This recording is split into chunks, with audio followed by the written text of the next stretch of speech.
നമസ്കാരം, P S today YouTube ചാനലിലേക്ക് ഏവർക്കും സ്വാഗതം. സുഹൃത്തുക്കളെ, നമ്മൾ ഇന്ന് നോക്കാൻ പോകുന്നത് നമ്മുടെ സെക്രട്ടേറിയറ്റ് അറ്റൻഡറുടെ പ്രിലിംസ് ഫേസ് 1 കഴിഞ്ഞ ദിവസം നടന്നിരുന്നു. അതിന്റെ ക്വസ്റ്റ്യൻ ഡിസ്കഷനും അതുപോലെ തന്നെ അതുമായി ബന്ധപ്പെട്ട അല്പം ഡീപ്പായിട്ടുള്ള റിലേറ്റഡ് ഫാക്ട്സുമാണ് നമ്മൾ നോക്കാൻ പോകുന്നത്. അപ്പോൾ സുഹൃത്തുക്കൾ ശ്രദ്ധിക്കുക, secretariat attender prelims phase 1 question discussion and related facts part 1. നമ്മുടെ ഒന്നാമത്തെ ചോദ്യം, വൈകുണ്ഠസ്വാമികളെ സംബന്ധിച്ച് താഴെ പറയുന്ന പ്രസ്താവനകളിൽ ശരിയായവ കണ്ടെത്തുക. വൈകുണ്ഠസ്വാമികളെ സംബന്ധിച്ച് താഴെ പറയുന്ന പ്രസ്താവനകൾ ശരിയായവ കണ്ടെത്താനാണ്. 1908 തിരുവനന്തപുരം ജില്ലയിലെ കൊല്ലൂർ ഗ്രാമത്തിൽ ജനിച്ചു. ഇത് തെറ്റാണ്. ശരിയായിട്ടുള്ള പോയിന്റ്സ് നമുക്ക് വഴിയെ പറയാം. അദ്ദേഹത്തിന്റെ വിശ്വാസ സംഹിത അയ്യാവഴി എന്നറിയപ്പെടുന്നു. ശരിയാണ്. അദ്ദേഹത്തിന്റെ, അതായത് വൈകുണ്ഠസ്വാമികളുടെ വിശ്വാസ സംഹിത എന്ത് പേരിലാണ് അറിയപ്പെടുന്നത്? അയ്യാവഴി എന്നായിരുന്നു. അരുൾനൂൽ അദ്ദേഹത്തിന്റെ രചനയാണ്. ശരിയാണ്. അരുൾനൂൽ എന്ന് പറയുന്നത് നമ്മുടെ വൈകുണ്ഠസ്വാമികളുടെ രചനയാണ്. കണ്ണാടി പ്രതിഷ്ഠ നടത്തിയ വ്യക്തിത്വമായിരുന്നു വൈകുണ്ഠസ്വാമികൾ. അതും ശരിയാണ്. കണ്ണാടി പ്രതിഷ്ഠ നടത്തിയ വ്യക്തിത്വമായിരുന്നു വൈകുണ്ഠസ്വാമികൾ. അപ്പൊ നമ്മുടെ ശരിയായ ഉത്തരം ഏതാ? ഓപ്ഷൻ ബി ആണ്. 2, 3, 4 ഇവിടെ ശരി. അപ്പോൾ വൈകുണ്ഠസ്വാമികളെ സംബന്ധിച്ച് താഴെ പറയുന്ന പ്രസ്താവനയിൽ ശരിയായവ ഏതൊക്കെയാണ്? അദ്ദേഹത്തിന്റെ വിശ്വാസ സംഹിത അയ്യാവഴി എന്ന പേരിൽ അറിയപ്പെടുന്നു. അരുൾനൂൽ അദ്ദേഹത്തിന്റെ രചനയാണ്. കണ്ണാടി പ്രതിഷ്ഠ നടത്തിയതാരാണ്? വൈകുണ്ഠസ്വാമികളാണ്. ഇതും കൂടെ സുഹൃത്തുക്കൾ ഓർക്കുക. ഇനി നമുക്ക് ഇതിന്റെ എക്സ്പ്ലനേഷൻ നോക്കാം. വൈകുണ്ഠസ്വാമികൾ ജനിച്ചത് 1809 മാർച്ച് മാസം 12-ാം തീയതിയാണ്. അത് സ്വാമിത്തോപ്പ്, നാഗർകോവില്, തമിഴ്നാട് സംസ്ഥാനത്തിന്റെ ഭാഗമാണ്. ശ്രദ്ധിച്ചോളേ, വൈകുണ്ഠസ്വാമികൾ ജനിച്ചതെന്ന 1809 മാർച്ച് മാസം 12-ാം തീയതിയാണ്. അദ്ദേഹത്തിന്റെ ജന്മസ്ഥലം എവിടെയാണ്? സ്വാമിത്തോപ്പാണ്. സ്വാമിത്തോപ്പ് എന്ന് പറയുന്നത് നമ്മുടെ തമിഴ്നാട് സംസ്ഥാനത്തിന്റെ ഭാഗമായുള്ള നാഗർകോവിലാണ്. ശ്രദ്ധിച്ചോളേ, വൈകുണ്ഠസ്വാമികൾ ജനിച്ചതെന്ന 1809 മാർച്ച് മാസം 12-ാം തീയതിയാണ്. അദ്ദേഹത്തിന്റെ ജന്മസ്ഥലം എവിടെയാ? സ്വാമിത്തോപ്പാണ്. അത് തമിഴ്നാട് സംസ്ഥാനത്തിന്റെ ഭാഗമായുള്ള നാഗർകോവിലാണ്. വൈകുണ്ഠസ്വാമിയുടെ മാതാപിതാക്കളാണ് പൊന്നുനാടാറും വെയിലാളും. പഠിച്ചോളനെ, വൈകുണ്ഠസ്വാമികളുടെ മാതാപിതാക്കൾ ആരൊക്കെയായിരുന്നു? പൊന്നുനാടാറും അതുപോലെ തന്നെ വെയിലാളുമായിരുന്നു. മേൽമുണ്ട് സമരത്തിന് പ്രചോദനം നൽകിയ സാമൂഹിക പരിഷ്കർത്താവ് എന്നറിയപ്പെടുന്നത് വൈകുണ്ഠസ്വാമികളാണ്. മേൽമുണ്ട് സമരത്തിന് പ്രചോദനം നൽകിയ സാമൂഹ്യ പരിഷ്കർത്താവ് എന്നറിയപ്പെടുന്നത് ആരാണ്? വൈകുണ്ഠസ്വാമികളാണ്. കേരളത്തിൽ സാമൂഹ്യ പരിഷ്കർത്താക്കളിൽ ആദ്യത്തെയാളെന്ന് കരുതപ്പെടുന്നത് ആരാണ്? വൈകുണ്ഠസ്വാമികളാണ്. കേരളത്തിലെ സാമൂഹ്യ പരിഷ്കർത്താക്കളിൽ ആദ്യത്തെയാളെന്ന് അറിയപ്പെടുന്നത് ആരാ? വൈകുണ്ഠസ്വാമികളാണ്. സമ്പൂർണ്ണദേവൻ എന്നറിയപ്പെടുന്നത് ആരാണ്? വൈകുണ്ഠസ്വാമികളാണ്. പഠിച്ചോളനെ, സമ്പൂർണ്ണദേവൻ എന്നറിയപ്പെടുന്നത് ആരാണ്? വൈകുണ്ഠസ്വാമികളാണ്. വൈകുണ്ഠ ക്ഷേത്രത്തിന് സമീപമുള്ള മുന്തിരിക്കിണർ, അല്ലെങ്കിൽ അത് അറിയപ്പെടുന്ന മറ്റൊരു പേരാണ് സ്വാമിക്കിണർ, നിർമ്മിച്ചത് വൈകുണ്ഠസ്വാമികളാണ്. വൈകുണ്ഠ ക്ഷേത്രത്തിന് സമീപമുള്ള മുന്തിരിക്കിണർ, അത് അറിയപ്പെടുന്ന മറ്റൊരു പേരെന്താ? സ്വാമിക്കിണർ എന്നാണ്. ഇത് നിർമ്മിച്ചത് ആരാണ്? വൈകുണ്ഠസ്വാമികളാണ്. ഒന്നുമില്ല, അധികൃതരായ ജനങ്ങൾക്ക് അക്കാലത്ത് പൊതു കിണറുകളിൽ നിന്നും ജലം ശേഖരിക്കുവാനുള്ള അവകാശം ഇല്ലായിരുന്നു. അപ്പോ സാധാരണക്കാരായ ജനങ്ങൾക്ക് ജലം ശേഖരണാർത്ഥമായിട്ട് നമ്മുടെ വൈകുണ്ഠസ്വാമികൾ നിർമ്മിച്ച കിണറാണ് മുന്തിരിക്കിണർ എന്ന പേരിൽ അറിയപ്പെടുന്നത്. ഇത് അറിയപ്പെടുന്ന മറ്റൊരു പേരെന്താണ്? സ്വാമിക്കിണർ എന്നാണ്. വൈകുണ്ഠസ്വാമികളുടെ പ്രധാന ശിഷ്യനായിരുന്നു തൈക്കാട് അയ്യ. വൈകുണ്ഠസ്വാമികളുടെ പ്രധാന ശിഷ്യനാരായിരുന്നു? തൈക്കാട് അയ്യയായിരുന്നു. ഒന്നുകൂടി പറയാം സുഹൃത്തുക്കളെ, ശ്രദ്ധിക്കുക. വൈകുണ്ഠസ്വാമികൾ ജനിച്ചത് 1809 മാർച്ച് മാസം 12-ാം തീയതി സ്വാമിത്തോപ്പ്, ഇപ്പോഴത്തെ തമിഴ്നാട് സംസ്ഥാനത്തിന്റെ ഭാഗമായുള്ള നാഗർകോവിലായിരുന്നു. വൈകുണ്ഠസ്വാമികളുടെ മാതാപിതാക്കൾ ആരൊക്കെയായിരുന്നു? പൊന്നുനാടാറും അതുപോലെ വെയിലാളുമായിരുന്നു. മേൽമുണ്ട് സമരത്തിന് പ്രചോദനം നൽകിയ സാമൂഹ്യ പരിഷ്കർത്താവ് എന്നറിയപ്പെടുന്നത് ആരാ? വൈകുണ്ഠസ്വാമികളാണ്. കേരളത്തിലെ സാമൂഹ്യ പരിഷ്കർത്താക്കൾ ആദ്യത്തെയാളാരെന്ന് ചോദിച്ചാൽ അത് വൈകുണ്ഠസ്വാമികളാണ്. സമ്പൂർണ്ണദേവൻ എന്നറിയപ്പെട്ടിരുന്നത് വൈകുണ്ഠസ്വാമികളാണ്. വൈകുണ്ഠ ക്ഷേത്രത്തിന് സമീപമുള്ള മുന്തിരിക്കിണർ അഥവാ സ്വാമിക്കിണർ നിർമ്മിച്ചത് വൈകുണ്ഠസ്വാമികളാണ്. വൈകുണ്ഠസ്വാമികളുടെ പ്രധാന ശിഷ്യനാരാ? തൈക്കാട് അയ്യയാണ്. പഠിക്കുക. വൈകുണ്ഠസ്വാമികൾ സ്ഥാപിച്ച ക്ഷേത്രങ്ങൾ അറിയപ്പെട്ടിരുന്ന പേരാണ് നിഴൽ താങ്കൾ. പഠിച്ചോളനെ, വൈകുണ്ഠസ്വാമികൾ സ്ഥാപിച്ച ക്ഷേത്രങ്ങൾ അറിയപ്പെട്ടിരുന്ന പേരാണ് നിഴൽ താങ്കൾ എന്ന്. വൈകുണ്ഠമല സ്ഥിതി ചെയ്യുന്നത് അത്തളവിളൈ, കന്യാകുമാരി. ഈ ഇടയ്ക്കൊരു ക്വസ്റ്റ്യൻ പേപ്പറിൽ കണ്ടിരുന്നു. വൈകുണ്ഠമല സ്ഥിതി ചെയ്യുന്നത് എവിടെയാ? അത്തളവിളൈ, കന്യാകുമാരി. വിശുദ്ധിയോടുകൂടി ചിട്ടയായ ജീവിതം നയിക്കുന്നതിന് പരിശീലനം നൽകാൻ തൂവയൽ പന്തി കൂട്ടായ്മ സ്ഥാപിച്ചത് അയ്യ വൈകുണ്ഠസ്വാമികൾ. ഇപ്പൊ അങ്ങോട്ട് ചോദിച്ചു, ഇമ്പോർട്ടന്റ് ആണ്. വിശുദ്ധിയോടുകൂടി ചിട്ടയായ ജീവിതം നയിക്കുന്നതിന് പരിശീലനം നൽകാൻ തൂവയൽ പന്തി കൂട്ടായ്മ സ്ഥാപിച്ച നവോത്ഥാന നായകനാരെന്ന് ചോദിച്ചാൽ അത് അയ്യ വൈകുണ്ഠസ്വാമികളാണ്.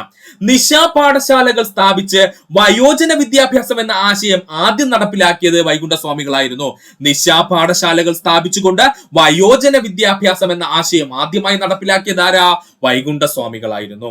സമത്വ സമാജം സ്ഥാപിച്ചത് വൈകുണ്ഠ സ്വാമികൾ. ഏറ്റവും കൂടുതൽ PSC പ്രീവിയസ് ആയി ചോദിച്ച ക്വസ്റ്റ്യൻ ആണ്. സമത്വ സമാജം ആരംഭിച്ചതാരാ? വൈകുണ്ഠ സ്വാമികളാണ്. അണ്ടർലൈൻ ചെയ്ത് പഠിക്കുക. പിന്നെയും പറയുന്നു, സമത്വ സമാജം സ്ഥാപിച്ചതാരാണ്?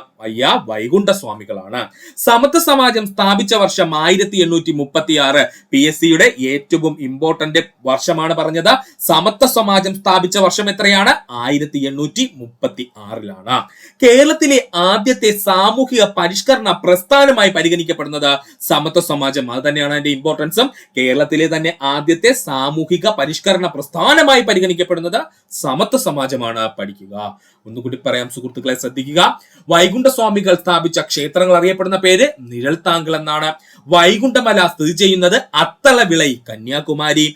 വിശുദ്ധിയോടുകൂടി ചിട്ടയായ ജീവിതം നയിക്കുന്നതിന് പരിശീലനം നൽകാൻ തൂവയിൽ പന്തി കൂട്ടായ്മ സ്ഥാപിച്ചത് വൈകുണ്ഠ സ്വാമികളാണ്. നിശാ പാഠശാലകൾ സ്ഥാപിച്ച് വയോജന വിദ്യാഭ്യാസം എന്ന ആശയം ആദ്യമായി നടപ്പിലാക്കിയത് വൈകുണ്ഠ സ്വാമികളാണ്. സമത്വ സമാജം സ്ഥാപിച്ചത് വൈകുണ്ഠ സ്വാമികളാണ്. സമത്വ സമാജം സ്ഥാപിക്കപ്പെട്ട വർഷം 1836. കേരളത്തിലെ ആദ്യത്തെ സാമൂഹ്യ പരിഷ്കരണ പ്രസ്ഥാനമായി പരിഗണിക്കപ്പെടുന്നത് സമത്വ സമാജമാണ്. പഠിക്കുക. വിഷ്ണുവിന്റെ അവതാരമാണ് താനെന്ന് സ്വയം പ്രഖ്യാപിച്ച നവോത്ഥാന നായകൻ വൈകുണ്ഠ സ്വാമികൾ. വിഷ്ണുവിന്റെ അവതാരമാണ് താനെന്ന് സ്വയം പ്രഖ്യാപിച്ച നവോത്ഥാന നായകൻ വൈകുണ്ഠ സ്വാമികൾ. സമപന്തി ഭോജനം നടത്തി അയിത്ത വ്യവസ്ഥയെ വെല്ലുവിളിച്ച നവോത്ഥാന നായകൻ വൈകുണ്ഠ സ്വാമികളാണ്. പഠിച്ചോളനെ. സമപന്തി ഭോജനം നടത്തി അയിത്ത വ്യവസ്ഥയെ വെല്ലുവിളിച്ച നവോത്ഥാന നായകൻ ആരെന്ന് ചോദിച്ചാൽ അത് വൈകുണ്ഠ സ്വാമികളായിരുന്നു. അയ്യാവഴി എന്ന മതം സ്ഥാപിച്ചത് വൈകുണ്ഠ സ്വാമികളാണ്. അയ്യാവഴി എന്ന മതം സ്ഥാപിച്ചതാരാണ്? വൈകുണ്ഠ സ്വാമികളാണ്. അയ്യാവഴിയുടെ ചിഹ്നം തീജ്വാല വഹിക്കുന്ന താമര. ചോദിച്ചിട്ടുണ്ട്. അയ്യാവഴിയുടെ ചിഹ്നം എന്തായിരുന്നു? തീജ്വാല വഹിക്കുന്ന താമരയായിരുന്നു. അയ്യാവഴി മതത്തിന്റെ പുണ്യസ്ഥലം എന്നറിയപ്പെടുന്നത് ദച്ചനം, തിരുച്ചെന്തൂർ. പഠിച്ചോളനെ. അയ്യാവഴി മതത്തിന്റെ പുണ്യസ്ഥലം എന്നറിയപ്പെടുന്ന പ്രദേശം ഏതാണ്? ദച്ചനം, തിരുച്ചെന്തൂരാണ്.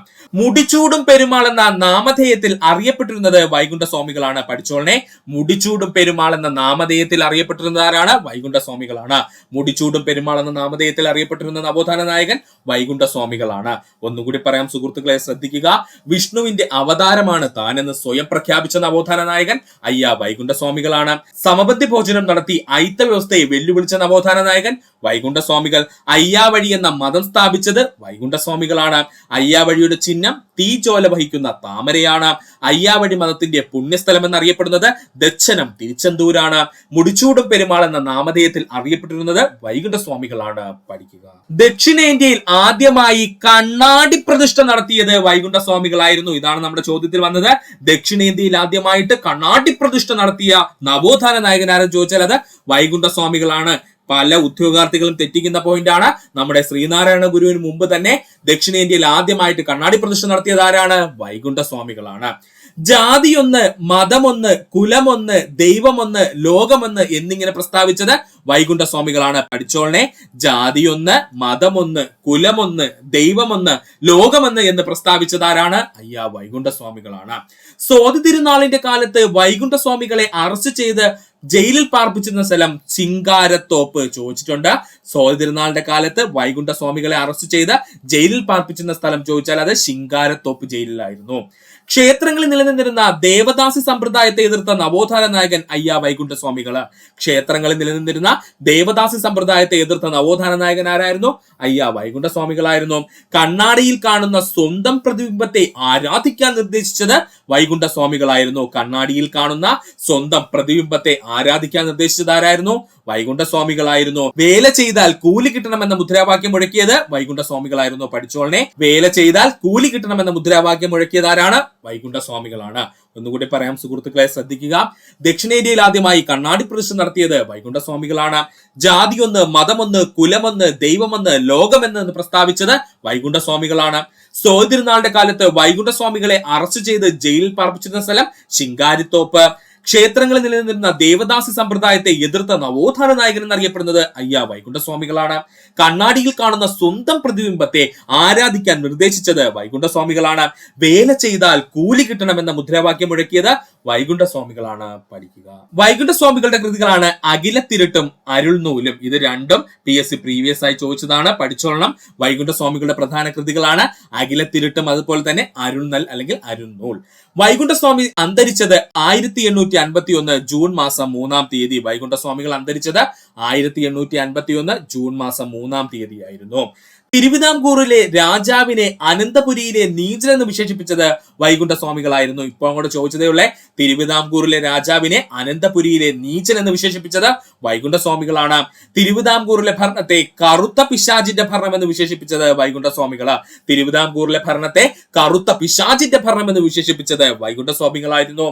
തിരുവിതാംകൂറിലെ ബ്രിട്ടീഷ് ഭരണത്തെ വെളുത്ത പിശാചിന്റെ ഭരണം എന്ന് വിശേഷിപ്പിച്ചത് വൈകുണ്ഠസ്വാമികളായിരുന്നു. ഈ 3 പോയിന്റ് പഠിച്ചു വെച്ചേക്കണം. തിരുവിതാംകൂറിലെ രാജാവിനെ അനന്തപുരിയിലെ നീചൻ എന്ന് വിശേഷിപ്പിച്ചത് വൈകുണ്ഠസ്വാമികള്. തിരുവിതാംകൂറിലെ ഭരണത്തെ കറുത്ത പിശാചിന്റെ ഭരണം എന്ന് വിശേഷിപ്പിച്ചത് വൈകുണ്ഠസ്വാമികള്. തിരുവിതാംകൂറിലെ ബ്രിട്ടീഷ് ഭരണത്തെ വെളുത്ത പിശാചിന്റെ ഭരണം എന്ന് വിശേഷിപ്പിച്ചതും വൈകുണ്ഠസ്വാമികളായിരുന്നു. പഠിക്കുക. രണ്ടാമത്തെ ചോദ്യം, വയനാട്ടിൽ ബ്രിട്ടീഷുകാർക്കെതിരായി നടന്ന കുറിച്യ കലാപത്തെ പറ്റി താഴെ പറയുന്നവയിൽ തെറ്റായ പ്രസ്താവന ഏത് എന്നാണ് ചോദിച്ചിരിക്കുന്നത്. നമുക്ക് നോക്കാം. കലാപം നടന്നത് 1812-ലാണ്. ഇത് ശരിയായ പ്രസ്താവനയാണ് അല്ലെ. കലാപം നടന്നത് 1812-ലാണ്. കലാപത്തെ അടിച്ചമർത്താൻ ബ്രിട്ടീഷുകാർ രാമൻ നമ്പിയെയാണ് നിയോഗിച്ചത്. തെറ്റാണ്. രാമൻ നമ്പി എന്ന് പറയുന്നത് നമ്മുടെ കുറിച്യർ കലാപത്തിന്റെ നേതാവായിരുന്നു. അപ്പൊ കലാപത്തെ അടിച്ചമർത്താൻ ബ്രിട്ടീഷുകാർ രാമൻ നമ്പിയാണോ നിയോഗിച്ചത്? അല്ല. കലാപത്തിന്റെ പ്രധാന നേതാവായി പാലിയത്തച്ഛനെ ബ്രിട്ടീഷുകാർ വധിച്ചു. അതും തെറ്റാണ്. കലാപത്തിന്റെ പ്രധാന നേതാവ് ആരായിരുന്നു? ഓൾറെഡി നമ്മൾ പറഞ്ഞിരുന്നു, രാമൻ നമ്പിയാണ്. അപ്പൊ അതും തെറ്റാണ്. വട്ടത്തൊപ്പിക്കാരെ നാട്ടിൽ നിന്നും പുറത്താക്കുക എന്ന മുദ്രാവാക്യം കലാപകാരികൾ ഉയർത്തി. അത് ശരിയാണ്. അപ്പൊ ഇവിടെ തെറ്റായിട്ടുള്ള പോയിന്റ് ഏതാ സുഹൃത്തുക്കളെ? അതാണ് നമ്മുടെ ഉത്തരമായി വരേണ്ടത്. 2ഉം 3ഉമാണ്. അതായത് സി ആണ് നമ്മുടെ ശരിയായ ഉത്തരം. അപ്പോ വയനാട്ടിൽ ബ്രിട്ടീഷുകാർക്കെതിരെ നടന്ന കുറിച്യ കലാപത്തെ പറ്റി താഴെ പറയുന്നതിൽ തെറ്റായ പ്രസ്താവനകൾ ഏതൊക്കെയെന്നാണ് ചോദിച്ചിരുന്നത്. കലാപം നടന്നത് 1812-ലാണ്. ശരിയാണ്. കലാപത്തെ അടിച്ചമർത്താൻ ബ്രിട്ടീഷുകാർ രാമൻ നമ്പിയാണ് നിയോഗിച്ചത്. അത് തെറ്റാണ്. കാരണം രാമൻ നമ്പിയായിരുന്നു നമ്മുടെ കുറിച്യർ കലാപത്തിന്റെ നേതാവെന്ന് പറയുന്നത്. കലാപത്തിന്റെ പ്രധാന നേതാവ് പാലിത്തച്ഛനായിരുന്നു? അല്ല. അപ്പൊ ആ 2 പോയിന്റ്സുമാണ് അവിടെ തെറ്റായിട്ട് വരുന്നത്. അപ്പൊ നമ്മുടെ ഉത്തരം ഓപ്ഷൻ സി ആണ്. ഇനി നമുക്ക് ഇതിന്റെ എക്സ്പ്ലനേഷനിലേക്ക് കിടക്കാം. കുറിച്യർ ലഹള. കുറിച്യർ ലഹള നടന്ന വർഷം 1812 വയനാട് ജില്ലയിലായിരുന്നു നടന്നത്. ജില്ല വ്യക്തമായിട്ട് പഠിച്ചോളണേ, കൺഫ്യൂഷൻ ഉണ്ടാവല്ലേ. കുറിച്യർ ലഹള നടന്ന വർഷം 1812. നടന്ന പ്രദേശം ഏതാ? വയനാട് ജില്ലയാണ്. കുറിച്യർ കലാപത്തിന്റെ കാരണം ഗോത്രവർഗക്കാരായ കുറിച്യർ, കുറുമ്പർ എന്നിവരുടെ മേൽ ബ്രിട്ടീഷുകാർ നടപ്പിലാക്കിയ നികുതി സമ്പ്രദായം. കുറിച്യർ കലാപത്തിന് കാരണം എന്താണ്? ഗോത്രവർഗക്കാരായ കുറിച്യർ, കുറുമ്പർ എന്നിവരുടെ മേൽ ബ്രിട്ടീഷുകാർ നടപ്പിലാക്കിയ നികുതി സമ്പ്രദായമായിരുന്നു. നികുതി ഏർപ്പെടുത്തിയ ബ്രിട്ടീഷ് ഉദ്യോഗസ്ഥനായിരുന്നു തോമസ് വാർഡൻ. പഠിച്ചോളനെ, നമ്മുടെ കുറിച്യറിന് മേല് നികുതി ഏർപ്പെടുത്തിയ ബ്രിട്ടീഷ് ഉദ്യോഗസ്ഥന്റെ പേരെന്തായിരുന്നു? തോമസ് വാർഡൻ എന്നായിരുന്നു. കുറിച്യർ ലഹളയുടെ നേതാവ് രാമൻ നമ്പിയായിരുന്നു. പഠിച്ചോളനെ, കുറിച്യർ ലഹളയുടെ നേതാവ് ആരായിരുന്നു? രാമൻ നമ്പിയായിരുന്നു. ഒന്നുകൂടി പറയാം സുഹൃത്തുക്കളെ, ശ്രദ്ധിക്കുക. കുറിച്യർ കലാപം നമ്മൾ ഒത്തിരി തവണ ക്ലാസ്സിൽ എടുത്തതാണ്. എന്നാലും ഒന്നുകൂടി റിപ്പീറ്റ് ചെയ്ത് പറയാം.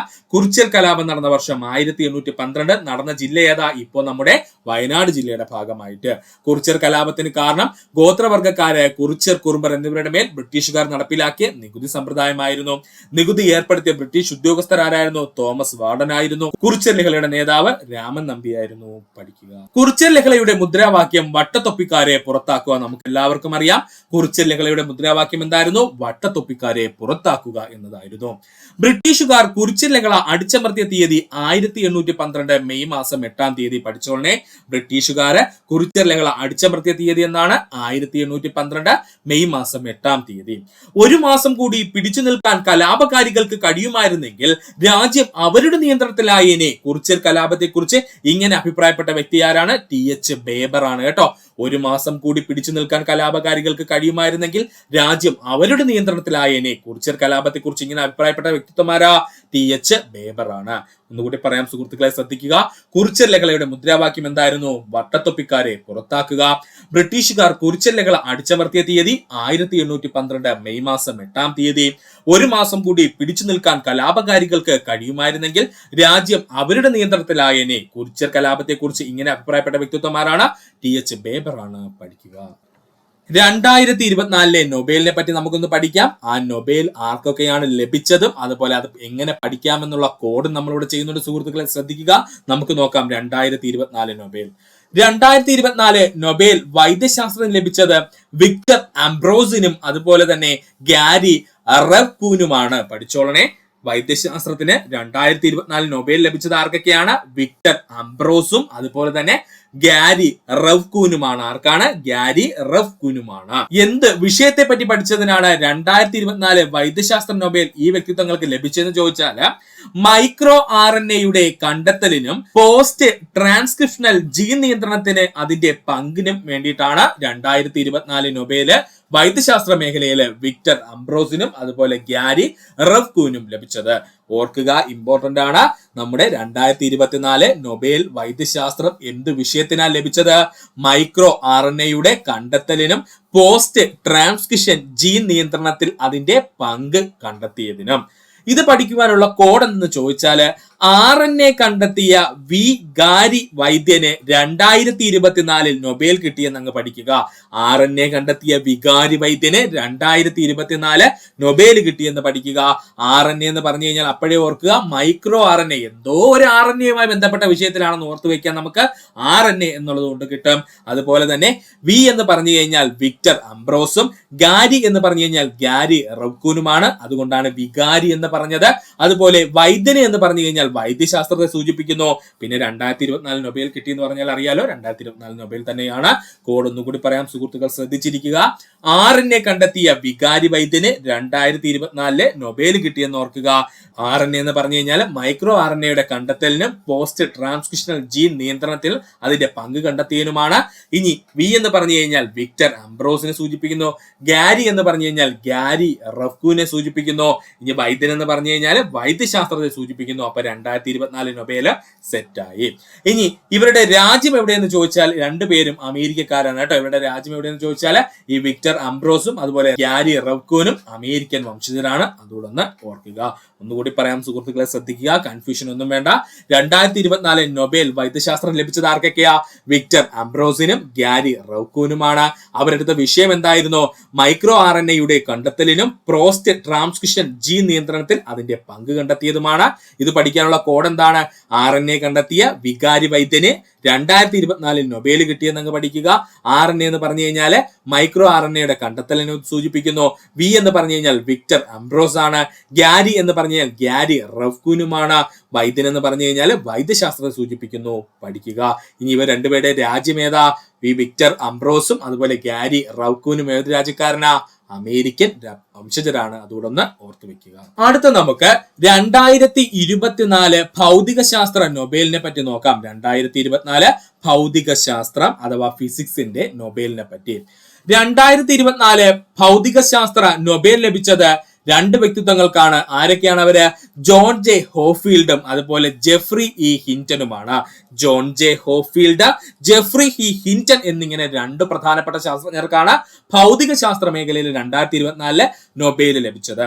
എന്തായിരുന്നു അവർ കൊണ്ടുവന്ന വിഷയം എന്ന് ചോദിച്ചാല് കൃത്രിമ ന്യൂറൽ നെറ്റ്വർക്കുകൾ ഉപയോഗിച്ച് മെഷീൻ ലേണിംഗ് പ്രാപ്തമാക്കുന്ന അടിസ്ഥാന കണ്ടെത്തലുകൾക്കും കണ്ടുപിടുത്തങ്ങൾക്കുമാണ് ഇവർക്ക് രണ്ടുപേർക്കും 2024 നൊബേൽ ലഭിച്ചത്. അപ്പോ 2024 ഭൗതിക ശാസ്ത്ര നൊബേലിന്റെ വിഷയം എന്തായിരുന്നു?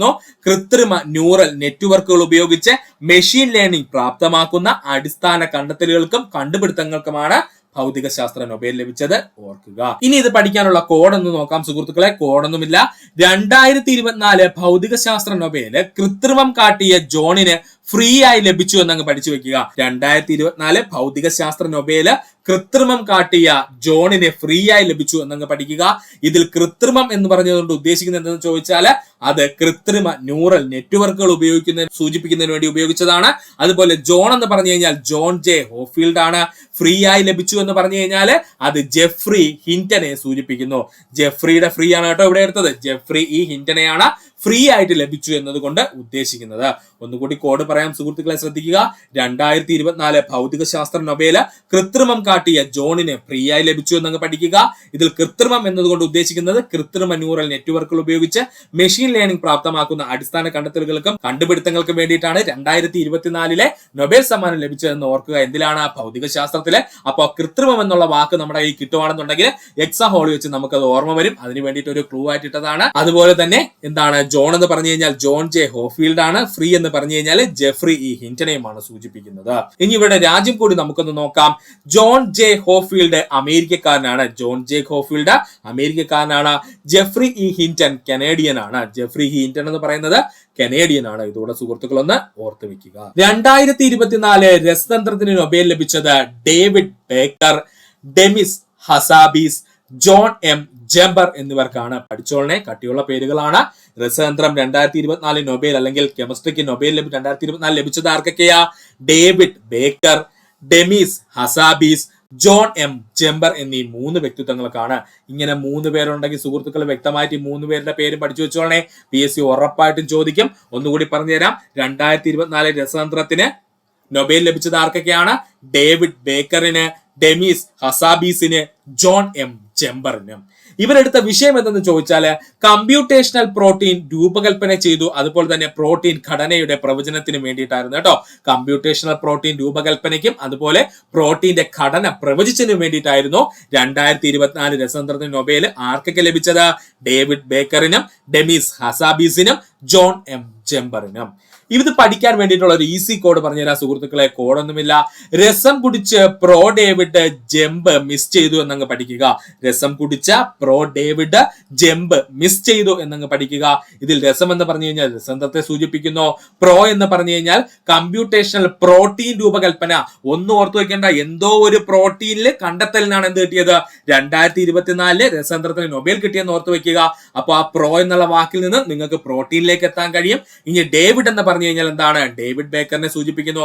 ജെമ്പ് എന്ന് പറഞ്ഞു കഴിഞ്ഞാൽ ജോൺ എം ജെമ്പറിലെ ജെമ്പാണ് കേട്ടോ. ജോൺ എം ജെമ്പറിലെ ജെമ്പാണ്. മിസ് ചെയ്തെന്ന് പറഞ്ഞ് ഉദ്ദേശിക്കുന്നത് ആരെയാണ്? ഡെമീസ് ഹസാബീസിനെയാണ് കേട്ടോ. അതിനകത്തൊരു മിസ് ഉണ്ടല്ലോ, കണ്ടോ സുഹൃത്തുക്കളെ? ആ മിസ്സാണ് നമ്മൾ ഇനി എടുത്തത്. അപ്പോൾ ഡെമീസ് ഹസാബീസിനെയാണ് മിസ് എന്നതുകൊണ്ട് ഉദ്ദേശിക്കുന്നത്. കൺഫ്യൂഷൻ ഒന്നും വേണ്ട. കോഡ് ഒന്നുകൂടി പറഞ്ഞു തരാം. കോഡ് ഇത്രയേ ഉള്ളൂ. രസം കുടിച്ച പ്രോ ഡേവിഡ് ജെമ്പ് മിസ് ചെയ്തു എന്നങ്ങ് പഠിക്കുക. രസം എന്ന് പറഞ്ഞു കഴിഞ്ഞാൽ രസതന്ത്രത്തെ സൂചിപ്പിക്കുന്നു. പ്രോ എന്ന് പറഞ്ഞു കഴിഞ്ഞാൽ പ്രോട്ടീൻ രൂപകൽപ്പനയുമായി ബന്ധപ്പെട്ടാണ് രസതന്ത്രം 2024 നൊബേൽ ലഭിച്ചത്.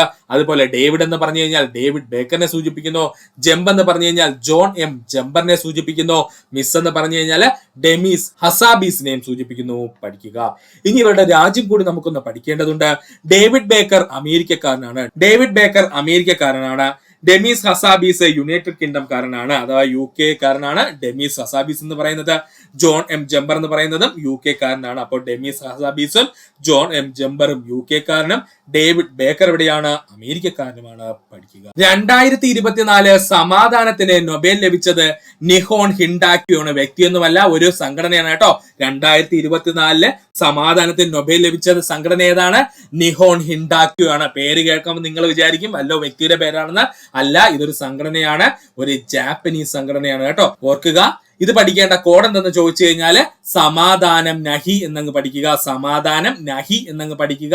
ഇവിടെ നമുക്ക് നിഹോൺ ഹിൻഡാക്കിയനെ നിഹി എന്ന് വേണമെങ്കിൽ ഷോർട്ട് ഫോമിൽ എഴുതാം. അതിനെ നമ്മൾ കൺവെർട്ട് ചെയ്ത് നഹി ആക്കിയതാണ്.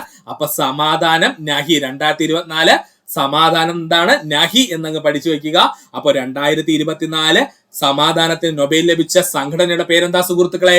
നിഹോൺ ഹിൻഡാക്യോ എന്നാണ്. ഇതൊരു ജാപ്പനീസ് സംഘടനയാണ്. എന്തിനായിരുന്നു 2024 നൊബേൽ സമ്മാനം നിഹോൺ ഹിൻഡാക്കി എന്ന് പറയുന്ന സംഘടനയ്ക്ക് ലഭിച്ചതെന്ന് ചോദിച്ചാൽ ആണവായുധങ്ങളില്ലാത്ത ഒരു ലോകം കൈവരിക്കുവാനുള്ള ശ്രമങ്ങൾക്കും ഇനി ഒരിക്കലും ആണവായുധങ്ങൾ ഉപയോഗിക്കരുതെന്ന് സാക്ഷിമൊഴികളിലൂടെ തെളിയിച്ചതിനുമാണ് ഈ നിഹോൺ ഹിൻഡാക്യോ എന്ന് പറയുന്ന സംഘടനയ്ക്ക് എന്ത് ലഭിച്ചത്? 2024 നൊബേൽ സമ്മാനം ലഭിച്ചത്.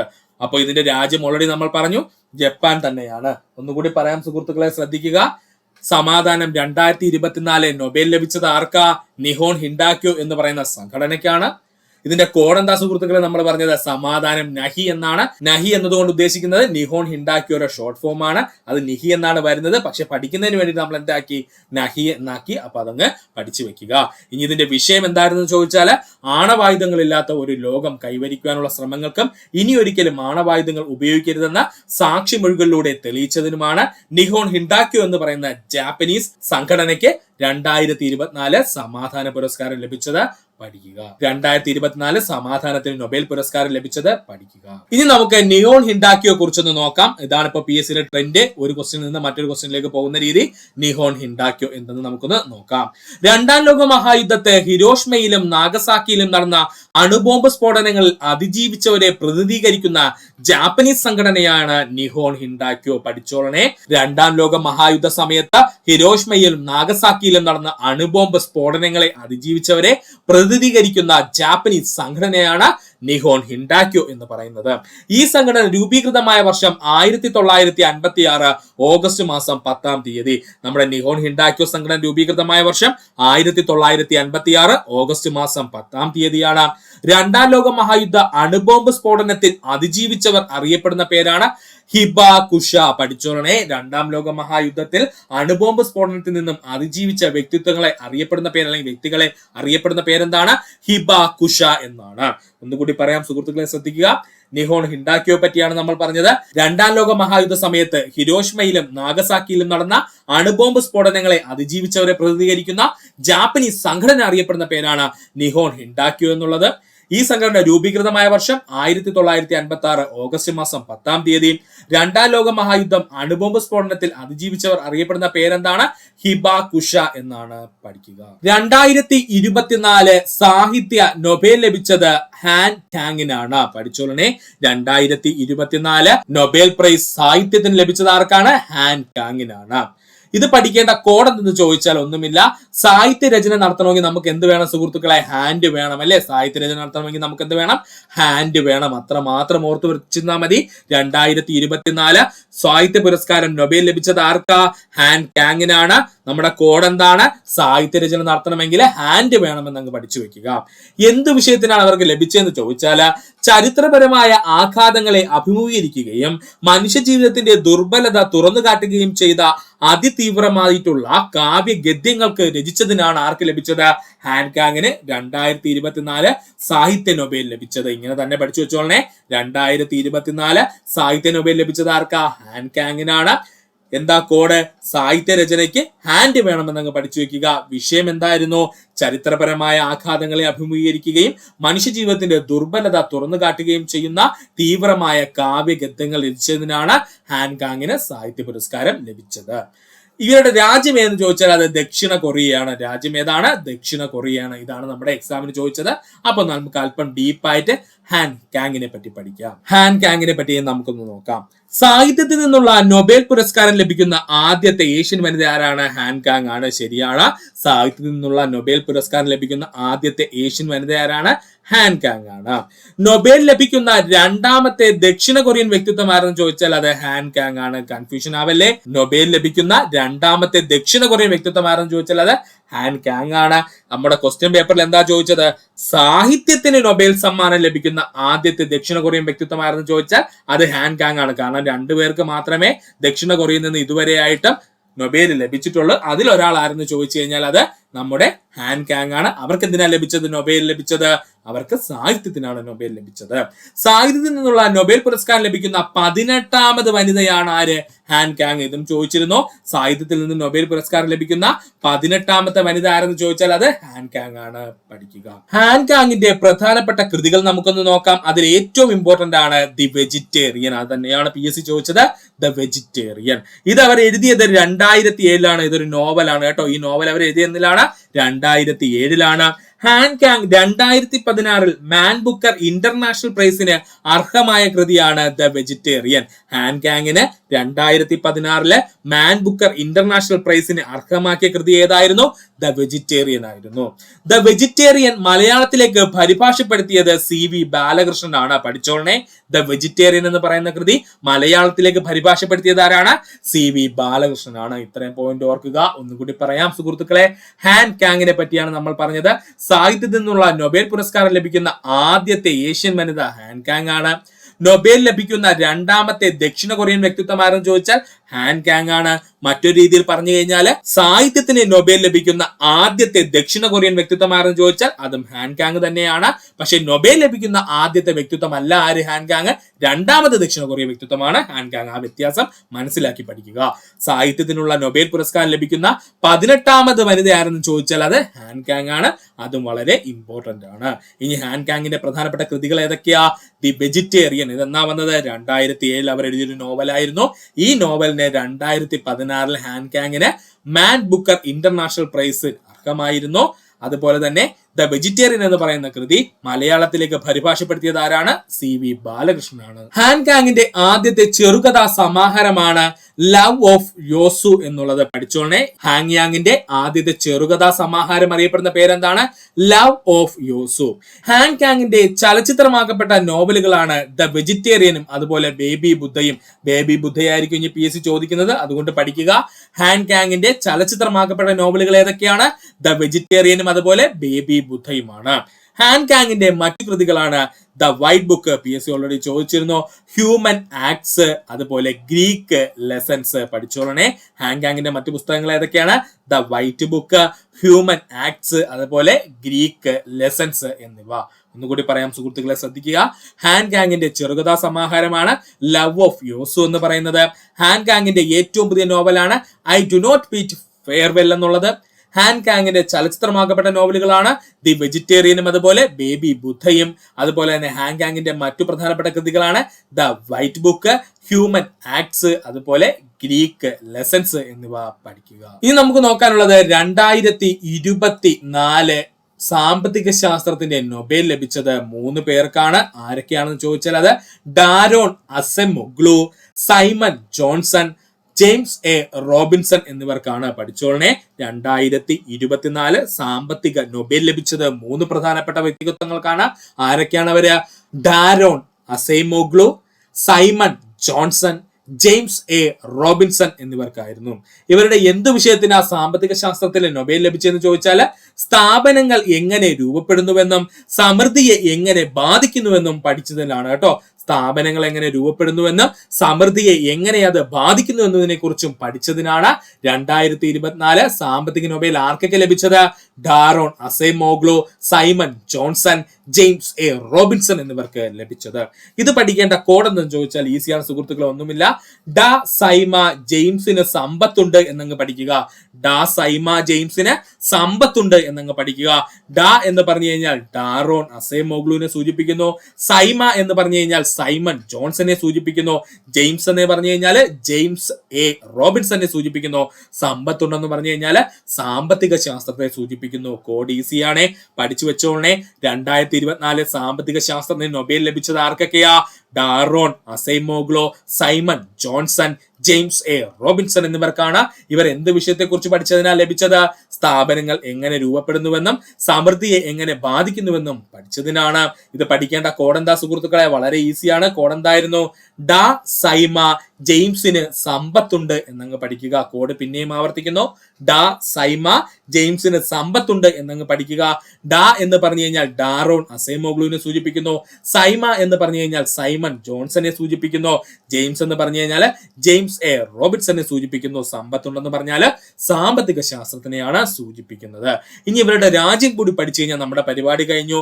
Daron Acemoglu തുർക്കിക്കാരനാണ്. ഡാരോൺ അസെമോഗ്ലു എന്ന് പറയുന്നത് തുർക്കിക്കാരനാണ്. സൈമൺ ജോൺസൺ എന്ന് പറഞ്ഞു കഴിഞ്ഞാൽ UK കാരനാണ്. അതുപോലെ തന്നെ ജെയിംസ് എ റോബിൻസണും UK കാരനാണ്. പഠിച്ചോളനെ. ഡാരോൺ അസെമോഗ്ലു തുർക്കിക്കാരനാണ്. സൈമൺ ജോൺസൺ UK കാരനാണ്. ജെയിംസ് എ റോബിൻസണും UK കാരനാണ്. പഠിക്കും. 4ാമത്തെ ചോദ്യം, താഴെ പറയുന്നവയിൽ ശരിയായ ജോഡി കണ്ടെത്തുക. 1885 ഇന്ത്യൻ നാഷണൽ കോൺഗ്രസ് സ്ഥാപിച്ചു. ശരിയാണ്. 1907 സൂറത്ത് സമ്മേളനത്തിന് കോൺഗ്രസ് പിളർപ്പ്. ശരിയാണ്. 1934 ഗാന്ധിജിയിൽ കോൺഗ്രസ് പ്രസിഡന്റായി. തെറ്റാണ്. 1924 ഗാന്ധിജി INCയുടെ പ്രസിഡന്റ് ആകുന്നത്. 1929 ഇന്ത്യൻ നാഷണൽ കോൺഗ്രസിന്റെ ലാഹോർ സമ്മേളനം നടന്നു. അതും ശരി തന്നെയാണ്. അപ്പൊ നമ്മുടെ ശരിയായ ഉത്തരം ഏതാ സുഹൃത്തുക്കളെ? ഓപ്ഷൻ A ആണ്. 1, 2, 4 മാത്രമാണ് ഇവിടെ ശരിയായിട്ടുള്ള ഉത്തരം. അപ്പൊ നമുക്ക് ഒന്നുകൂടി നോക്കാം.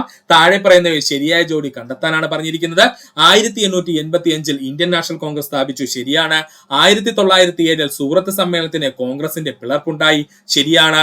1934 ഗാന്ധിജി കോൺഗ്രസ് പ്രസിഡന്റായി. തെറ്റാണ്. 1924 ഗാന്ധിജി കോൺഗ്രസിന്റെ അല്ലെങ്കിൽ INCയുടെ പ്രസിഡന്റ് ആകുന്നത്. അതുപോലെ 1929 ഇന്ത്യൻ നാഷണൽ കോൺഗ്രസിന്റെ ലാഹോർ സമ്മേളനം നടന്നു. അതും ശരി തന്നെയാണ്. അപ്പൊ ശരിയായ ഉത്തരം 1, 2, 4 മാത്രമാണ്. So option A is the right answer. നമുക്കിനി INCയുടെ പ്രധാനപ്പെട്ട സംഭവങ്ങൾ നമുക്കൊന്ന് നോക്കാം. അതിന്റെ ഇയറും കൂടെ വ്യക്തമായിട്ട് പഠിക്കണം. അപ്പൊ നമുക്ക് നോക്കാം INCയും പ്രധാന സംഭവങ്ങളും. INC രൂപീകൃതമായ വർഷം 1885 ഡിസംബർ മാസം 28 ബോംബെയില്. INC രൂപീകൃതമായ വർഷം എത്രയാ? 1885 ഡിസംബർ മാസം 28 ബോംബെയില്. 1887 മദ്രാസ് സമ്മേളനം. INCയുടെ ആദ്യ മുസ്ലിം പ്രസിഡന്റായി ബഹറുദ്ദീൻ തിയാബ്ജി സ്ഥാനമേറ്റു. ദക്ഷിണേന്ത്യയിൽ വെച്ച് നടക്കുന്ന ആദ്യത്തെ INC സമ്മേളനവുമായിരുന്നു. പഠിച്ചോളനെ. 1887 മദ്രാസ് സമ്മേളനം എന്ന് പറഞ്ഞു കഴിഞ്ഞാൽ എന്താ ഉദ്ദേശിക്കുന്നത്? നമ്മുടെ തമിഴ്നാട് സംസ്ഥാനത്തിന്റെ ഭാഗമല്ലേ മദ്രാസ്? അല്ലെന്നുണ്ടെങ്കിൽ ഇപ്പോഴും നമ്മുടെ ചെന്നൈ എന്ന് നമുക്ക് വേണമെങ്കിൽ പറയാം. അപ്പോ 1887 മദ്രാസ് സമ്മേളനത്തിൽ വെച്ചിട്ട് INCയുടെ ആദ്യ മുസ്ലിം പ്രസിഡന്റായി ബഹറുദ്ദീൻ തിയാബ്ജി സ്ഥാനമേറ്റു. അതുപോലെ തന്നെ ദക്ഷിണേന്ത്യയിൽ വെച്ച് നടന്ന ആദ്യത്തെ INC സമ്മേളനം എന്നറിയപ്പെടുന്നത് 1887 മദ്രാസ് സമ്മേളനമാണ്. 1888 അലഹബാദ് സമ്മേളനം. INC പ്രസിഡന്റായി ആദ്യ വിദേശിയായ ജോർജ് യൂള് നിയമിതനായി. 1888 അലഹബാദ് സമ്മേളനത്തിന്റെ പ്രത്യേകത എന്താ? INC പ്രസിഡന്റായി ആദ്യ വിദേശിയായിട്ടുള്ള ജോർജ് യൂള് നിയമിതനായി. ഇതിനകത്ത് PSC ചോദിച്ചുള്ള ഇയേഴ്സ് മാത്രമേ നമ്മൾ പഠിക്കുന്നുള്ളൂ. അതുകൊണ്ട് വ്യക്തമായിട്ട് സുഹൃത്തുക്കൾ ഈ ഭാഗം പഠിക്കാൻ ശ്രമിക്കുക. 1896 കൊൽക്കത്ത സമ്മേളനം. വന്ദേ മാതരം ആലപിച്ച INC സമ്മേളനമാണിത്. 1896 കൊൽക്കത്ത സമ്മേളനത്തിന്റെ പ്രത്യേകത എന്താ സുഹൃത്തുക്കളെ? വന്ദേ മാതരം ആലപിച്ച INC സമ്മേളനം എന്ന് ചോദിച്ചാൽ മറക്കരുത്, 1896 കൊൽക്കത്ത സമ്മേളനമായിരുന്നു. 1897 അമരാവതി സമ്മേളനം. INCയുടെ പ്രസിഡന്റ് ആകുന്ന ആദ്യ അല്ലെങ്കിൽ ഏക മലയാളിയായി ചേറ്റൂർ ശങ്കരൻ നായർ സ്ഥാനമേറ്റു. മോസ്റ്റ് ഇമ്പോർട്ടന്റ് പോയിന്റ്, PSCയുടെ ഇഷ്ട ക്വസ്റ്റ്യൻ ആണ് ഇത്. പഠിച്ചോളണേ. 1897 അമരാവതി സമ്മേളനത്തിന്റെ പ്രത്യേകത എന്താ? INC പ്രസിഡന്റ് ആകുന്ന ആദ്യത്തെ മലയാളിയായി അല്ലെങ്കിൽ ഏക മലയാളിയാണെന്ന് നമുക്ക് പറയാം. ചേറ്റൂർ ശങ്കരൻ നായർ സ്ഥാനമേറ്റു. സമ്മേളനം ഏതാ? 1897 അമരാവതി സമ്മേളനം. ഒന്നുകൂടി പറയാം സുഹൃത്തുക്കളെ, ശ്രദ്ധിക്കുക. INCയുടെ പ്രധാന സംഭവങ്ങളെ പറ്റിയാണ് നമ്മൾ പറഞ്ഞുകൊണ്ടിരുന്നത്. INC രൂപീകൃതമായ വർഷം 1885 ഡിസംബർ മാസം 28 ബോംബെയിലാണ്. 1887 മദ്രാസ് സമ്മേളനത്തിന്റെ പ്രത്യേകത എന്താണ്? INCയുടെ ആദ്യ മുസ്ലിം പ്രസിഡന്റായ ബഹറുദ്ദീൻ തിയാബ്ജി സ്ഥാനമേൽക്കുന്നു. ദക്ഷിണേന്ത്യയിൽ വെച്ച് നടക്കുന്ന ആദ്യത്തെ INC സമ്മേളനം എന്ന് ചോദിച്ചാലും 1887 മദ്രാസ് സമ്മേളനമാണ്. 1888 അലഹബാദ് സമ്മേളനത്തിന്റെ പ്രത്യേകത എന്താ? INC പ്രസിഡന്റായിട്ട് ആദ്യമായ ഒരു വിദേശിയായിട്ടുള്ള ജോർജ് യൂള് നിയമിതനാകുന്നു. 1896 കൊൽക്കത്ത സമ്മേളനത്തിന്റെ പ്രത്യേകത എന്താ? വന്ദേ മാതരം ആദ്യമായി ആലപിക്കപ്പെട്ട INC സമ്മേളനമാണ് 1896 കൊൽക്കത്ത സമ്മേളനം. 1897 അമരാവതി സമ്മേളനത്തിന്റെ പ്രത്യേകത എന്താ? INCയുടെ പ്രസിഡന്റ് ആകുന്ന ആദ്യത്തെ അല്ലെങ്കിൽ ഏക മലയാളിയായി ചേറ്റൂർ ശങ്കരൻ നായർ സ്ഥാനമേറ്റു. പഠിക്കുക. 1901 കൊൽക്കത്ത സമ്മേളനം. ഗാന്ധിജി പങ്കെടുത്ത ആദ്യത്തെ INC സമ്മേളനം എന്നറിയപ്പെടുന്നത് 1901 കൊൽക്കത്ത സമ്മേളനമാണ്. തെറ്റിപ്പോവരുത്. 1901 കൊൽക്കത്ത സമ്മേളനത്തിൽ വെച്ചാണ് ഗാന്ധിജി ആദ്യമായിട്ട് INC സമ്മേളനത്തിൽ പങ്കെടുക്കുന്നത്. 1905 ബനാറസ് സമ്മേളനം. സ്വദേശി എന്ന മുദ്രാവാക്യം ആദ്യമായി ഉയർത്തിയ സമ്മേളനം 1905 ബനാറസ് സമ്മേളനമാണ്. അതുപോലെ തന്നെ ബംഗാൾ വിഭജന സമയത്ത് നടന്ന INC സമ്മേളനം എന്നറിയപ്പെടുന്നത് 1905 ബനാറസ് സമ്മേളനമാണ്. ഇത് രണ്ടും PSC ചോദിച്ചിട്ടുണ്ട്. 1905 ബനാറസ് സമ്മേളനത്തിന്റെ പ്രത്യേകത എന്താ സുഹൃത്തുക്കളെ? സ്വദേശി എന്ന മുദ്രാവാക്യം ആദ്യമായി ഉയർത്തിയ സമ്മേളനമായിരുന്നു 1905 ബനാറസ് സമ്മേളനം. അതുപോലെ തന്നെ ബംഗാൾ വിഭജന സമയത്ത് നടന്ന INC സമ്മേളനം എന്നറിയപ്പെടുന്നതും 1905 ബനാറസ് സമ്മേളനമാണ്. 1906 കൊൽക്കത്ത സമ്മേളനം. സ്വരാജ് എന്ന പദം ആദ്യമായി ഉപയോഗിച്ച INC സമ്മേളനം എന്ന് ചോദിച്ചാൽ അത് 1906 കൊൽക്കത്ത സമ്മേളനമായിരുന്നു. 1906 കൊൽക്കത്ത സമ്മേളനത്തിന്റെ പ്രത്യേകത എന്താ സുഹൃത്തുക്കളെ? സ്വരാജ് എന്ന പദം ആദ്യമായി ഉപയോഗിച്ച INC സമ്മേളനം ഏതായിരുന്നു? 1906 കൊൽക്കത്ത INC സമ്മേളനമായിരുന്നു. 1907 സൂറത്ത് സമ്മേളനം. PSC ഉദ്യോഗാർത്ഥികൾ പഠിക്കേണ്ട പോയിന്റ് ആണ് പറയുന്നത്. 1907 സൂറത്ത് സമ്മേളനം. കോൺഗ്രസ് മിതവാദി എന്നും തീവ്രവാദികൾ എന്നും രണ്ടായി വിഭജിക്കപ്പെട്ട സമ്മേളനം എന്ന് ചോദിച്ചാൽ 1907 സൂറത്ത് സമ്മേളനമായിരുന്നു. കോൺഗ്രസ് മിതവാദികളെന്നും തീവ്രവാദികളെന്നും രണ്ട് ഭാഗമായിട്ട് വേർപിരിഞ്ഞു പോയ INC സമ്മേളനം ഏതാ സുഹൃത്തുക്കളെ? 1907 സൂറത്ത് സമ്മേളനമായിരുന്നു. 1911 കൊൽക്കത്ത സമ്മേളനം. ജനഗണമന ആദ്യമായി ആലപിക്കപ്പെട്ട INC സമ്മേളനം 1911 കൊൽക്കത്ത സമ്മേളനം. ജനഗണമന ആദ്യമായി ആലപിക്കപ്പെട്ട INC സമ്മേളനം ഏതാ? 1911 കൊൽക്കത്ത സമ്മേളനം. ഒന്നുകൂടി പറയാം സുഹൃത്തുക്കളെ, ശ്രദ്ധിക്കുക. 1901 കൊൽക്കത്ത സമ്മേളനത്തിന്റെ പ്രത്യേകത എന്താ? ഗാന്ധിജി പങ്കെടുത്ത ആദ്യത്തെ INC സമ്മേളനമായിരുന്നു ഇത്. 1905 ബനാറസ് സമ്മേളനത്തിന്റെ പ്രത്യേകത എന്താ? സ്വദേശി എന്ന മുദ്രാവാക്യം ആദ്യമായി ഉയർത്തിയ സമ്മേളനം. അതുപോലെ ബംഗാൾ വിഭജന സമയത്ത് നടന്ന INC സമ്മേളനവുമാണിത്, ഓർക്കുക. 1906 കൊൽക്കത്ത സമ്മേളനത്തിന്റെ പ്രത്യേകത എന്താ? സ്വരാജ് എന്ന പദം ആദ്യമായി ഉപയോഗിച്ച INC സമ്മേളനമായിരുന്നു ഇത്. 1907 സൂറത്ത് സമ്മേളനത്തിന്റെ പ്രത്യേകത എന്താ? കോൺഗ്രസ് മിതവാദികളെന്നും തീവ്രവാദികളെന്നും രണ്ടായി വിഭജിക്കപ്പെട്ട സമ്മേളനമായിരുന്നു ഇത്. 1911 കൊൽക്കത്ത സമ്മേളനത്തിന്റെ പ്രത്യേകത എന്താ? ജനഗണമന ആദ്യമായിട്ട് ആലപിച്ച INC സമ്മേളനമായിരുന്നു ഇത്. അതുകൊണ്ടൊന്ന് ഓർക്കുക. 1912 ബങ്കിപ്പൂർ സമ്മേളനം. ജവഹർലാൽ നെഹ്റു ആദ്യമായി പങ്കെടുത്ത INC സമ്മേളനം 1912 ബങ്കിപ്പൂർ സമ്മേളനമായിരുന്നു. പഠിച്ചോളനെ, 1912 ബങ്കിപ്പൂർ സമ്മേളനത്തിന്റെ പ്രത്യേകത എന്താ? ജവഹർലാൽ നെഹ്റു ആദ്യമായി പങ്കെടുത്ത INC സമ്മേളനമായിരുന്നു 1912 ബങ്കിപ്പൂരിൽ നടന്ന INC സമ്മേളനം. 1916 ലക്നൗ സമ്മേളനം വീണ്ടും വന്നിരിക്കുന്നു. ഉദ്യോഗാർത്ഥികൾ പഠിക്കേണ്ട PSC ക്വസ്റ്റ്യൻ ആണ്. 1916 ലക്നൗ സമ്മേളനം. മിതവാദികളും തീവ്രവാദികളും യോജിച്ചു ചേർന്ന സമ്മേളനം എന്നറിയപ്പെടുന്നത് 1916 ലക്നൗ സമ്മേളനമാണ്. മിതവാദികളും തീവ്രവാദികളും യോജിച്ചു ചേർന്ന സമ്മേളനം എന്നറിയപ്പെടുന്നത് 1916 ലക്നൗ സമ്മേളനമാണ്.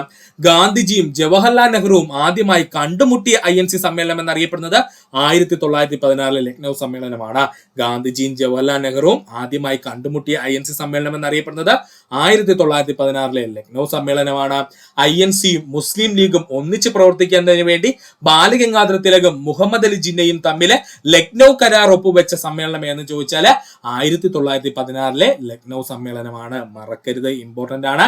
INCയും മുസ്ലിം ലീഗും ഒന്നിച്ച് പ്രവർത്തിക്കുന്നതിന് വേണ്ടിയിട്ട് ബാലഗംഗാധര തിലകനും മുഹമ്മദ് അലി ജിന്നയും തമ്മിൽ ലക്നൗ കരാറിൽ ഒപ്പുവെച്ചത് 1916 ലക്നൗ സമ്മേളനത്തിൽ വെച്ചായിരുന്നു.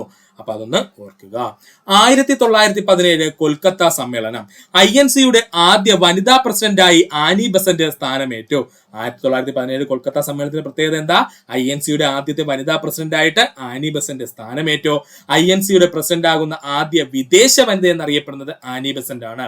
INC പ്രസിഡന്റ് ആകുന്ന ആദ്യ വിദേശ വനിതയായി കണക്കാക്കുന്നത് ആരെയാണ്? ആനി ബസന്റിനെയാണ്, ഓർക്കുക. 1920 കൊൽക്കത്ത പ്രത്യേക സമ്മേളനം. ഗാന്ധിജി നിസ്സഹകരണ പ്രസ്ഥാന പ്രമേയം അവതരിപ്പിച്ചത് 1920 കൊൽക്കത്ത പ്രത്യേക സമ്മേളനമാണ്, അല്ലാതെ വാർഷിക സമ്മേളനമല്ല. പെട്ടെന്ന് എല്ലാവരെയും വിളിച്ചുകൂട്ടി സമ്മേളനം നടത്തി. 1920 കൊൽക്കത്ത പ്രത്യേക INC സമ്മേളനത്തിൽ വെച്ചാണ് ഗാന്ധിജി നിസ്സഹകരണ പ്രസ്ഥാന പ്രമേയം അവതരിപ്പിച്ചത്. പഠിക്കുക. ഒന്നുകൂടി പറയാം സുഹൃത്തുക്കളെ, ശ്രദ്ധിക്കുക. 1912 ബങ്കിപ്പൂർ സമ്മേളനത്തെ പറ്റിയാണ് നമ്മൾ ആദ്യം പറഞ്ഞത്. ജവഹർലാൽ നെഹ്റു ആദ്യമായി പങ്കെടുത്ത INC സമ്മേളനം എന്നറിയപ്പെടുന്നത് 1912 ബങ്കിപ്പൂർ സമ്മേളനമാണ്. 1916 ലക്നൗ സമ്മേളനത്തിന്റെ പ്രത്യേകത എന്താ? മിതവാദികളും തീവ്രവാദികളും യോജിച്ചു ചേർന്ന സമ്മേളനം 1916 ലക്നൗ സമ്മേളനം. ഗാന്ധിജിയും ജവഹർലാൽ നെഹ്റുവും ആദ്യമായി കണ്ടുമുട്ടിയ INC സമ്മേളനം 1916 ലക്നൗ സമ്മേളനം. INC മുസ്ലിം ലീഗും ഒന്നിച്ച് പ്രവർത്തിക്കാൻ വേണ്ടി ബാലഗംഗാധര തിലകും മുഹമ്മദ് അലി ജിന്നയും തമ്മിൽ ലക്നൗ കരാറിൽ ഒപ്പുവെച്ചതും 1916 ലക്നൗ സമ്മേളനത്തിന്റെ ഭാഗമായിരുന്നു. ഇനി നമുക്ക് പഠിക്കാനുള്ളത് 1917 കൊൽക്കത്ത സമ്മേളനത്തിന്റെ പ്രത്യേകത എന്താ? INCയുടെ ആദ്യ വനിതാ പ്രസിഡന്റായി ആനി ബസന്റ് സ്ഥാനമേറ്റു. INC പ്രസിഡന്റ് ആകുന്ന ആദ്യത്തെ വിദേശ വനിതയായി മാറി. എങ്ങനെ ആര്? Annie Besant. സമ്മേളനം ഏതാ? 1917 കൊൽക്കത്ത സമ്മേളനം. ഇനി 1920 കൊൽക്കത്ത പ്രത്യേക സെക്ഷൻ അല്ലെങ്കിൽ പ്രത്യേക സമ്മേളനം നടത്തിയത് ഗാന്ധിജി നിസ്സഹകരണ പ്രസ്ഥാന പ്രമേയം അവതരിപ്പിക്കുന്നതിന് വേണ്ടിയിട്ടായിരുന്നു. പഠിക്കുക. 1920 നാഗ്പൂർ സമ്മേളനം, അതായത് വാർഷിക സമ്മേളനമാണ് കേട്ടോ, സ്പെഷ്യൽ സെക്ഷൻ അല്ല, ഇത് വാർഷിക സമ്മേളനമാണ്. 1920 നാഗ്പൂർ സമ്മേളനം. നിസ്സഹകരണ പ്രസ്ഥാന പ്രമേയം പാസാക്കിയ സമ്മേളനം എന്നറിയപ്പെടുന്നത് 1920 നാഗ്പൂർ സമ്മേളനമാണ്. നിസ്സഹകരണ പ്രസ്ഥാന പ്രമേയം പാസാക്കിയ സമ്മേളനം എന്നറിയപ്പെടുന്നത് 1920 നാഗ്പൂർ സമ്മേളനവും. എന്നാൽ ഗാന്ധിജി നിസ്സഹകരണ പ്രസ്ഥാന പ്രമേയം അവതരിപ്പിച്ചതെന്ന അത് 1920 കൊൽക്കത്ത പ്രത്യേക സമ്മേളനത്തിൽ വെച്ചിട്ടായിരുന്നു. തമ്മിൽ തിരിഞ്ഞു പോകരുത്. 1920 നാഗ്പൂർ സമ്മേളനത്തിൽ വെച്ചിട്ട് നിസ്സഹകരണ പ്രസ്ഥാന പ്രമേയം പാസാക്കി. 1923 കാക്കിനട സമ്മേളനം. ഇവിടെ വെച്ചാണ് TK മാധവൻ ഐത്തോച്ചാടന പ്രമേയം അവതരിപ്പിച്ചത്. ഇപ്പോഴും PSCയുടെ ട്രെൻഡിങ് കിടക്കുന്ന ക്വസ്റ്റ്യൻ ആണ്, പഠിച്ചോളനെ. 1923 കാക്കിനട സമ്മേളനത്തിൽ വെച്ചാണ് TK മാധവൻ ഐത്തോച്ചാടന പ്രമേയം അവതരിപ്പിച്ചത്. 1924 ബെൽഗാം അഥവാ കർണാടകയിലെ ബെൽഗാം സമ്മേളനത്തിന്റെ പ്രത്യേകത എന്താ? മഹാത്മാഗാന്ധി അധ്യക്ഷനായ ആദ്യത്തെ INC സമ്മേളനമാണ് 1924 ബെൽഗാം സമ്മേളനം. ഇതാണ് ഇപ്പൊ അങ്ങോട്ട് PSC ചോദിച്ചത്, അതുകൊണ്ട് പഠിക്കുക. ബെൽഗാം എവിടെയാ? കർണാടക സംസ്ഥാനത്താണ്. അപ്പോ 1924 ബെൽഗാം സമ്മേളനം അഥവാ കർണാടകയിൽ നടന്ന ബെൽഗാം സമ്മേളനത്തിന്റെ പ്രത്യേകത എന്താ? മഹാത്മാഗാന്ധി അധ്യക്ഷനായ ആദ്യത്തെ INC സമ്മേളനം ഏതാണ്? 1924 ബെൽഗാം സമ്മേളനമാണ്. ബെൽഗാം എവിടെയാണ്? കർണാടക സംസ്ഥാനത്തിന്റെ ഭാഗമാണ്. 1925 കാൺപൂർ സമ്മേളനം. INC പ്രസിഡന്റ് ആകുന്ന ആദ്യത്തെ ഇന്ത്യൻ വനിതയായി സരോജിനി നായിഡു സ്ഥാനമേറ്റു. INC പ്രസിഡന്റ് ആകുന്ന ആദ്യ ഇന്ത്യൻ വനിതയായിട്ട് സരോജിനി നായിഡു സ്ഥാനമേറ്റത് 1925 കാൺപൂർ സമ്മേളനത്തിന്റെ ഭാഗമായി. INCയുടെ ഔദ്യോഗിക ഭാഷയായി ഹിന്ദി അല്ലെങ്കിൽ ഹിന്ദുസ്ഥാനി തിരഞ്ഞെടുത്തു. INCയുടെ ഔദ്യോഗിക ഭാഷയായിട്ട് ഹിന്ദി അല്ലെങ്കിൽ ഹിന്ദുസ്ഥാനി തിരഞ്ഞെടുത്ത INC സമ്മേളനം ഏതാ? 1925 കാൺപൂർ സമ്മേളനമാണ്. പഠിക്കുക. ഒന്നുകൂടി പറയാം സുഹൃത്തുക്കളെ, ശ്രദ്ധിക്കുക. 1920 നാഗ്പൂർ സമ്മേളനത്തിന്റെ പ്രത്യേകത എന്താണ്? നിസ്സഹകരണ പ്രസ്ഥാന പ്രമേയം പാസാക്കിയ സമ്മേളനം എന്ന് ചോദിച്ചാൽ അത് നാഗ്പൂർ സമ്മേളനം 1920. ഇനി നിസ്സഹകരണ പ്രസ്ഥാന പ്രമേയം ഗാന്ധിജി അവതരിപ്പിച്ചത് എത്രയിലാ? അത് 1920 നടന്ന കൊൽക്കത്തയിലെ പ്രത്യേക സെക്ഷനിൽ വെച്ചിട്ടായിരുന്നു, ഓർക്കുക. 1923 കാക്കിനട സമ്മേളനത്തിന്റെ പ്രത്യേകത എന്താ? TK മാധവൻ ഐത്തോച്ചാടന പ്രമേയം അവതരിപ്പിച്ചത് കാക്കിനട സമ്മേളനത്തിൽ വെച്ചായിരുന്നു. വർഷം 1923. 1924 പ്രത്യേകത എന്താണ്? ബെൽഗാം സമ്മേളനത്തിന്റെ ഇവിടെ വെച്ചാണ് മഹാത്മാഗാന്ധി അധ്യക്ഷനായ ആദ്യത്തെ INC സമ്മേളനം നടക്കുന്നത്. ഈ ബെൽഗാം എന്ന് പറയുന്നത് എവിടെയാണ്? കർണാടക സംസ്ഥാനത്തിന്റെ ഭാഗമാണ്. 1925 കാൺപൂർ സമ്മേളനത്തിന്റെ പ്രത്യേകത എന്താ? INC പ്രസിഡന്റ് ആകുന്ന ആദ്യത്തെ ഇന്ത്യൻ വനിതയായിട്ട് സരോജിനി നായിഡു സ്ഥാനമേൽക്കുന്നു. അതുപോലെ തന്നെ INCയുടെ ഔദ്യോഗിക ഭാഷയായി ഹിന്ദുവും ഹിന്ദുസ്ഥാനിയും തിരഞ്ഞെടുക്കുകയും ചെയ്തു. പഠിക്കുക. 1929 ലാഹോർ സമ്മേളനം. PSC ഉദ്യോഗാർത്ഥികൾ പഠിച്ചിരിക്കേണ്ട പ്രധാനപ്പെട്ട സമ്മേളനങ്ങളിൽ ഒന്നാണ് 1929 ലാഹോർ സമ്മേളനം. പൂർണ്ണ സ്വരാജ് പ്രഖ്യാപനം നടത്തിയ സമ്മേളനം 1929 ലാഹോർ സമ്മേളനം. പൂർണ്ണ സ്വരാജ് പ്രഖ്യാപനം നടത്തിയ സമ്മേളനം 1929 ലാഹോർ സമ്മേളനം. ജവഹർലാൽ നെഹ്റു ആദ്യമായി INCയുടെ പ്രസിഡന്റ് ആകുന്ന സമ്മേളനം എന്ന് ചോദിച്ചാൽ അത് ലാഹോർ സമ്മേളനം. വർഷം 1929. 1929 ലാഹോർ സമ്മേളനത്തിൽ വെച്ചാണ് ജവഹർലാൽ നെഹ്റു ആദ്യമായിട്ട് INCയുടെ പ്രസിഡന്റ് ആകുന്നത്. നിയമലംഘന പ്രസ്ഥാനം ആരംഭിക്കുവാൻ തീരുമാനിച്ച INC സമ്മേളനം എന്നറിയപ്പെടുന്നത് 1929 ലാഹോർ സമ്മേളനമാണ്. നിയമലംഘന പ്രസ്ഥാനം ആരംഭിക്കുവാൻ തീരുമാനിച്ച INC സമ്മേളനം ഏതാ? 1929 ലാഹോർ സമ്മേളനമായിരുന്നു. 1929 ഡിസംബർ മാസം 31 ജവഹർലാൽ നെഹ്റു ഇന്ത്യൻ പതാക ഉയർത്തി. 1929 ഡിസംബർ മാസം 31 ജവഹർലാൽ നെഹ്റു ഇന്ത്യൻ പതാക ഉയർത്തുന്നു. 1930 ജനുവരി മാസം 26 സ്വാതന്ത്ര്യദിനമായി ആഘോഷിക്കുവാൻ തീരുമാനിച്ചു. 1930 ജനുവരി 26 സ്വാതന്ത്ര്യദിനമായി ആഘോഷിക്കുവാനും ഈ പറഞ്ഞിരിക്കുന്ന 1929 ലാഹോറിൽ കൂടിയ സമ്മേളനം തീരുമാനിക്കുകയും ചെയ്തു. അപ്പൊ ഈ പ്രധാനപ്പെട്ട 5 പോയിന്റ്സും പഠിച്ചു വെച്ചേക്കണം, വളരെ ഇമ്പോർട്ടന്റ് ആണ്. 1929 ലാഹോർ സമ്മേളനത്തിന്റെ പ്രധാന പോയിന്റ്സ് എന്തൊക്കെയാ? പൂർണ്ണ സ്വരാജ് പ്രഖ്യാപനം നടത്തിയ സമ്മേളനമായിരുന്നു. ജവഹർലാൽ നെഹ്റു പ്രസിഡന്റായ ആദ്യത്തെ INC സമ്മേളനം. നിയമലംഘന പ്രസ്ഥാനം ആരംഭിക്കുവാൻ തീരുമാനിച്ച ആദ്യത്തെ INC സമ്മേളനം. 1929 ഡിസംബർ 31 ജവഹർലാൽ നെഹ്റു ഇന്ത്യൻ പതാക ഉയർത്തി. എവിടെയാണത്? നമ്മുടെ ലാഹോറിലെ രവി നദിയുടെ തീരത്താണ്. 1930 ജനുവരി 26 സ്വാതന്ത്ര്യദിനമായി ആഘോഷിക്കുവാൻ തീരുമാനിക്കുകയും ചെയ്ത INC സമ്മേളനം ഏതാ? 1929 ലാഹോർ സമ്മേളനമായിരുന്നു. 1938 ഹരിപുര സമ്മേളനം. ഹരിപുര എവിടെയാണ്? ഗുജറാത്ത് സംസ്ഥാനത്തിലാണ്. സുഭാഷ് ചന്ദ്രബോസ് അധ്യക്ഷനായ ആദ്യ സമ്മേളനം ചോദിച്ചാൽ അത് 1938 ഹരിപുര സമ്മേളനമായിരുന്നു. ഇപ്പോഴും ചോദിക്കുന്ന പോയിന്റ് ആണ്. 1938 ഹരിപുര സമ്മേളനത്തിന്റെ പ്രത്യേകത എന്താണ്? സുഭാഷ് ചന്ദ്രബോസ് അധ്യക്ഷനായ ആദ്യ സമ്മേളനം എന്നറിയപ്പെടുന്നത് 1938 ഹരിപുര സമ്മേളനമാണ്. ഇത് എവിടെയാണെന്നുള്ളത്? ഗുജറാത്ത് സംസ്ഥാനത്തിന്റെ ഭാഗമാണ്. 1942 ബോംബെ സമ്മേളനം. ക്വിറ്റ് ഇന്ത്യ പ്രമേയം പാസാക്കിയ INC സമ്മേളനം എന്നറിയപ്പെടുന്നത് 1942 ബോംബെ സമ്മേളനമാണ്. ക്വിറ്റ് ഇന്ത്യ പ്രമേയം പാസാക്കിയ INC സമ്മേളനം ഏതാ? 1942 ബോംബെ സമ്മേളനമാണ്. 1948 ജയ്പൂർ സമ്മേളനം. സ്വാതന്ത്ര്യത്തിന് ശേഷമുള്ള ആദ്യ INC സമ്മേളനം എന്നറിയപ്പെടുന്നത് 1948 ജയ്പൂർ സമ്മേളനം. സ്വാതന്ത്ര്യത്തിന് ശേഷമുള്ള ആദ്യത്തെ INC സമ്മേളനം നടന്നത് എവിടെയാ? 1948 ജയ്പൂർ സമ്മേളനമാണ്. പഠിക്കുക. നമ്മുടെ 5ാമത്തെ ചോദ്യം, 2024 നടന്ന ബ്രിക്സ് ഉച്ചകോടിയുമായി ബന്ധപ്പെട്ട താഴെ കൊടുത്തിരിക്കുന്ന പ്രസ്താവനയിൽ ശരിയായത് ഏത് എന്നാണ് ചോദിച്ചിരിക്കുന്നത്. നമുക്ക് പ്രസ്താവനകൾ നോക്കാം. 16ാം ഉച്ചകോടിയാണ് കസാനിൽ നടന്നത്. ശരിയാണ്, 16ാം ഉച്ചകോടിയാണ് കസാനിൽ നടന്നത്.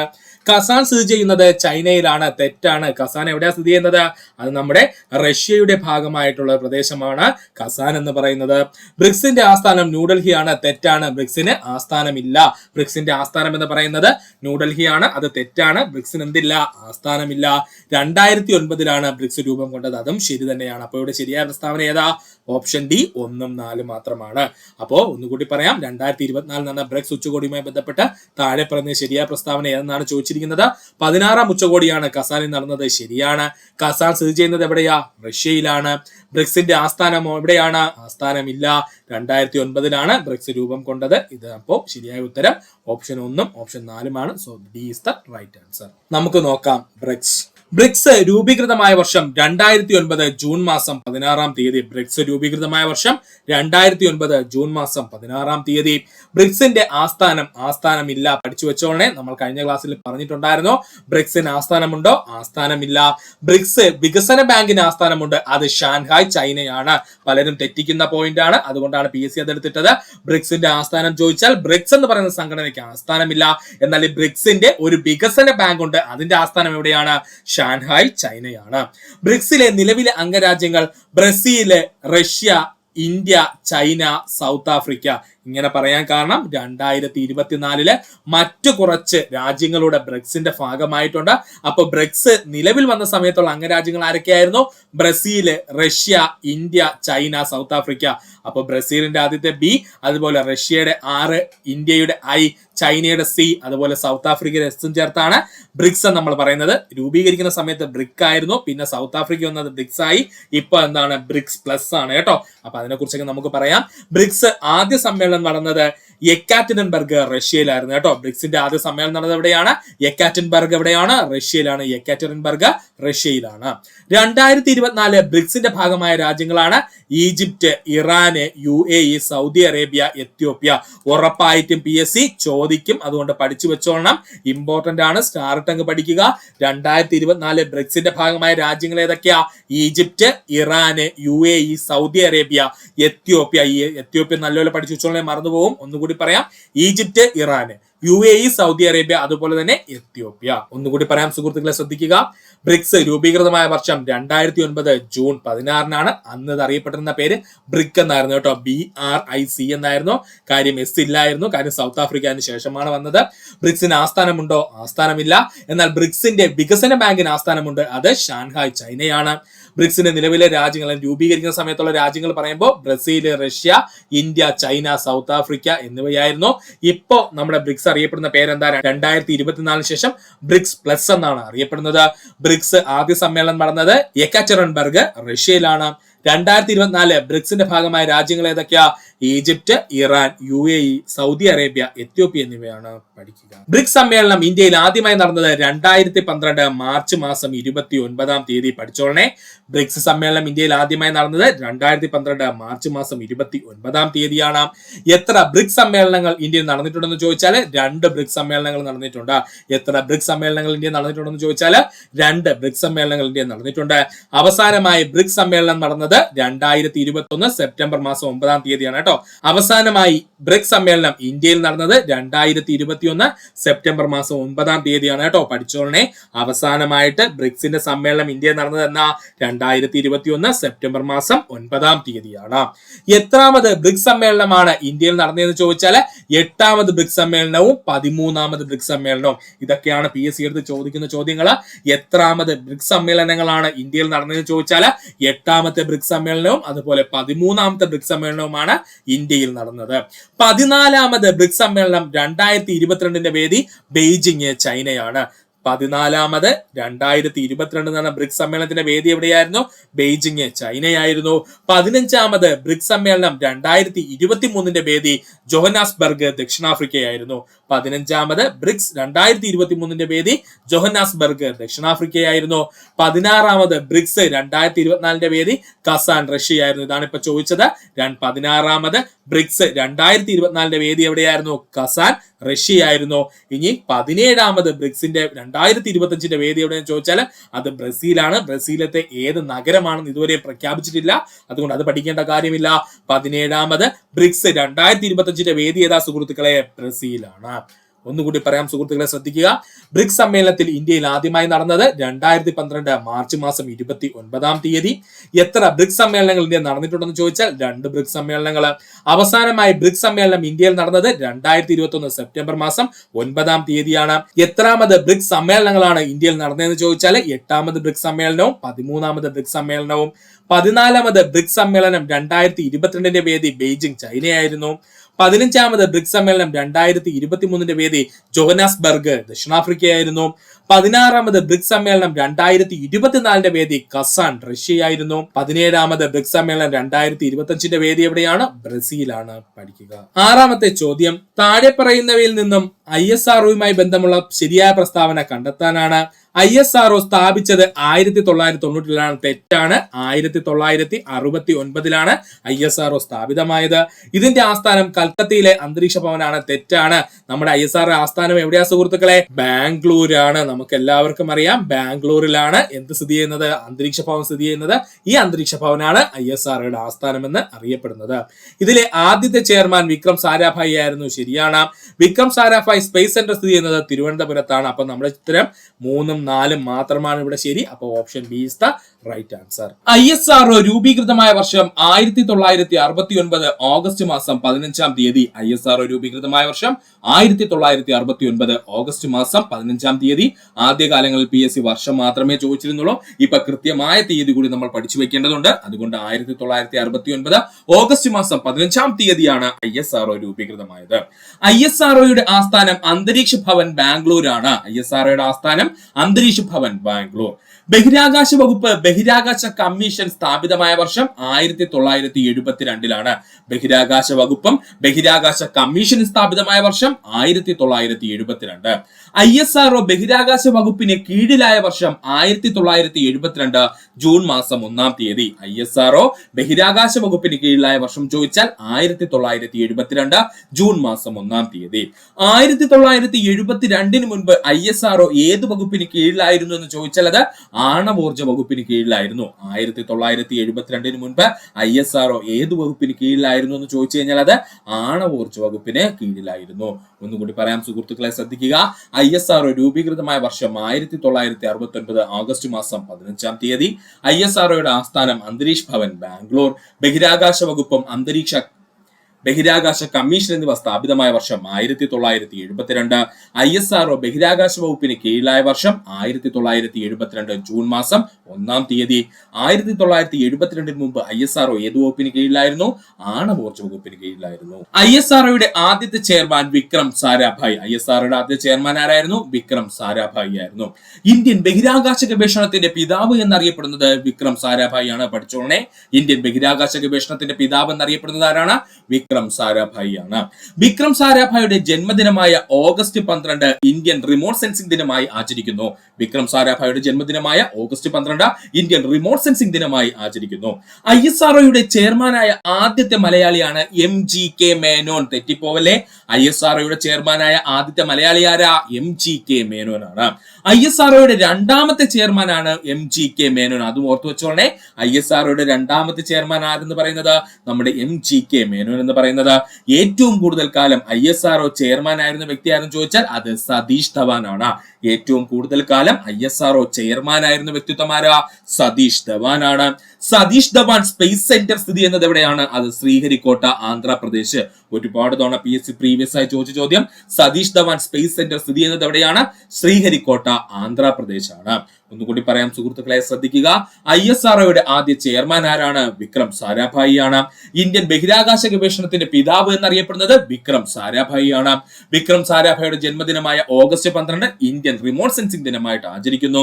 ISROയുടെ ചെയർമാനായ ആദ്യത്തെ മലയാളി MGK മേനോൻ ആണ്. ISROയുടെ രണ്ടാമത്തെ ചെയർമാൻ ആരെന്ന് ചോദിച്ചാൽ അതുമാരാ? നമ്മുടെ MGK മേനോൻ തന്നെയാണ്.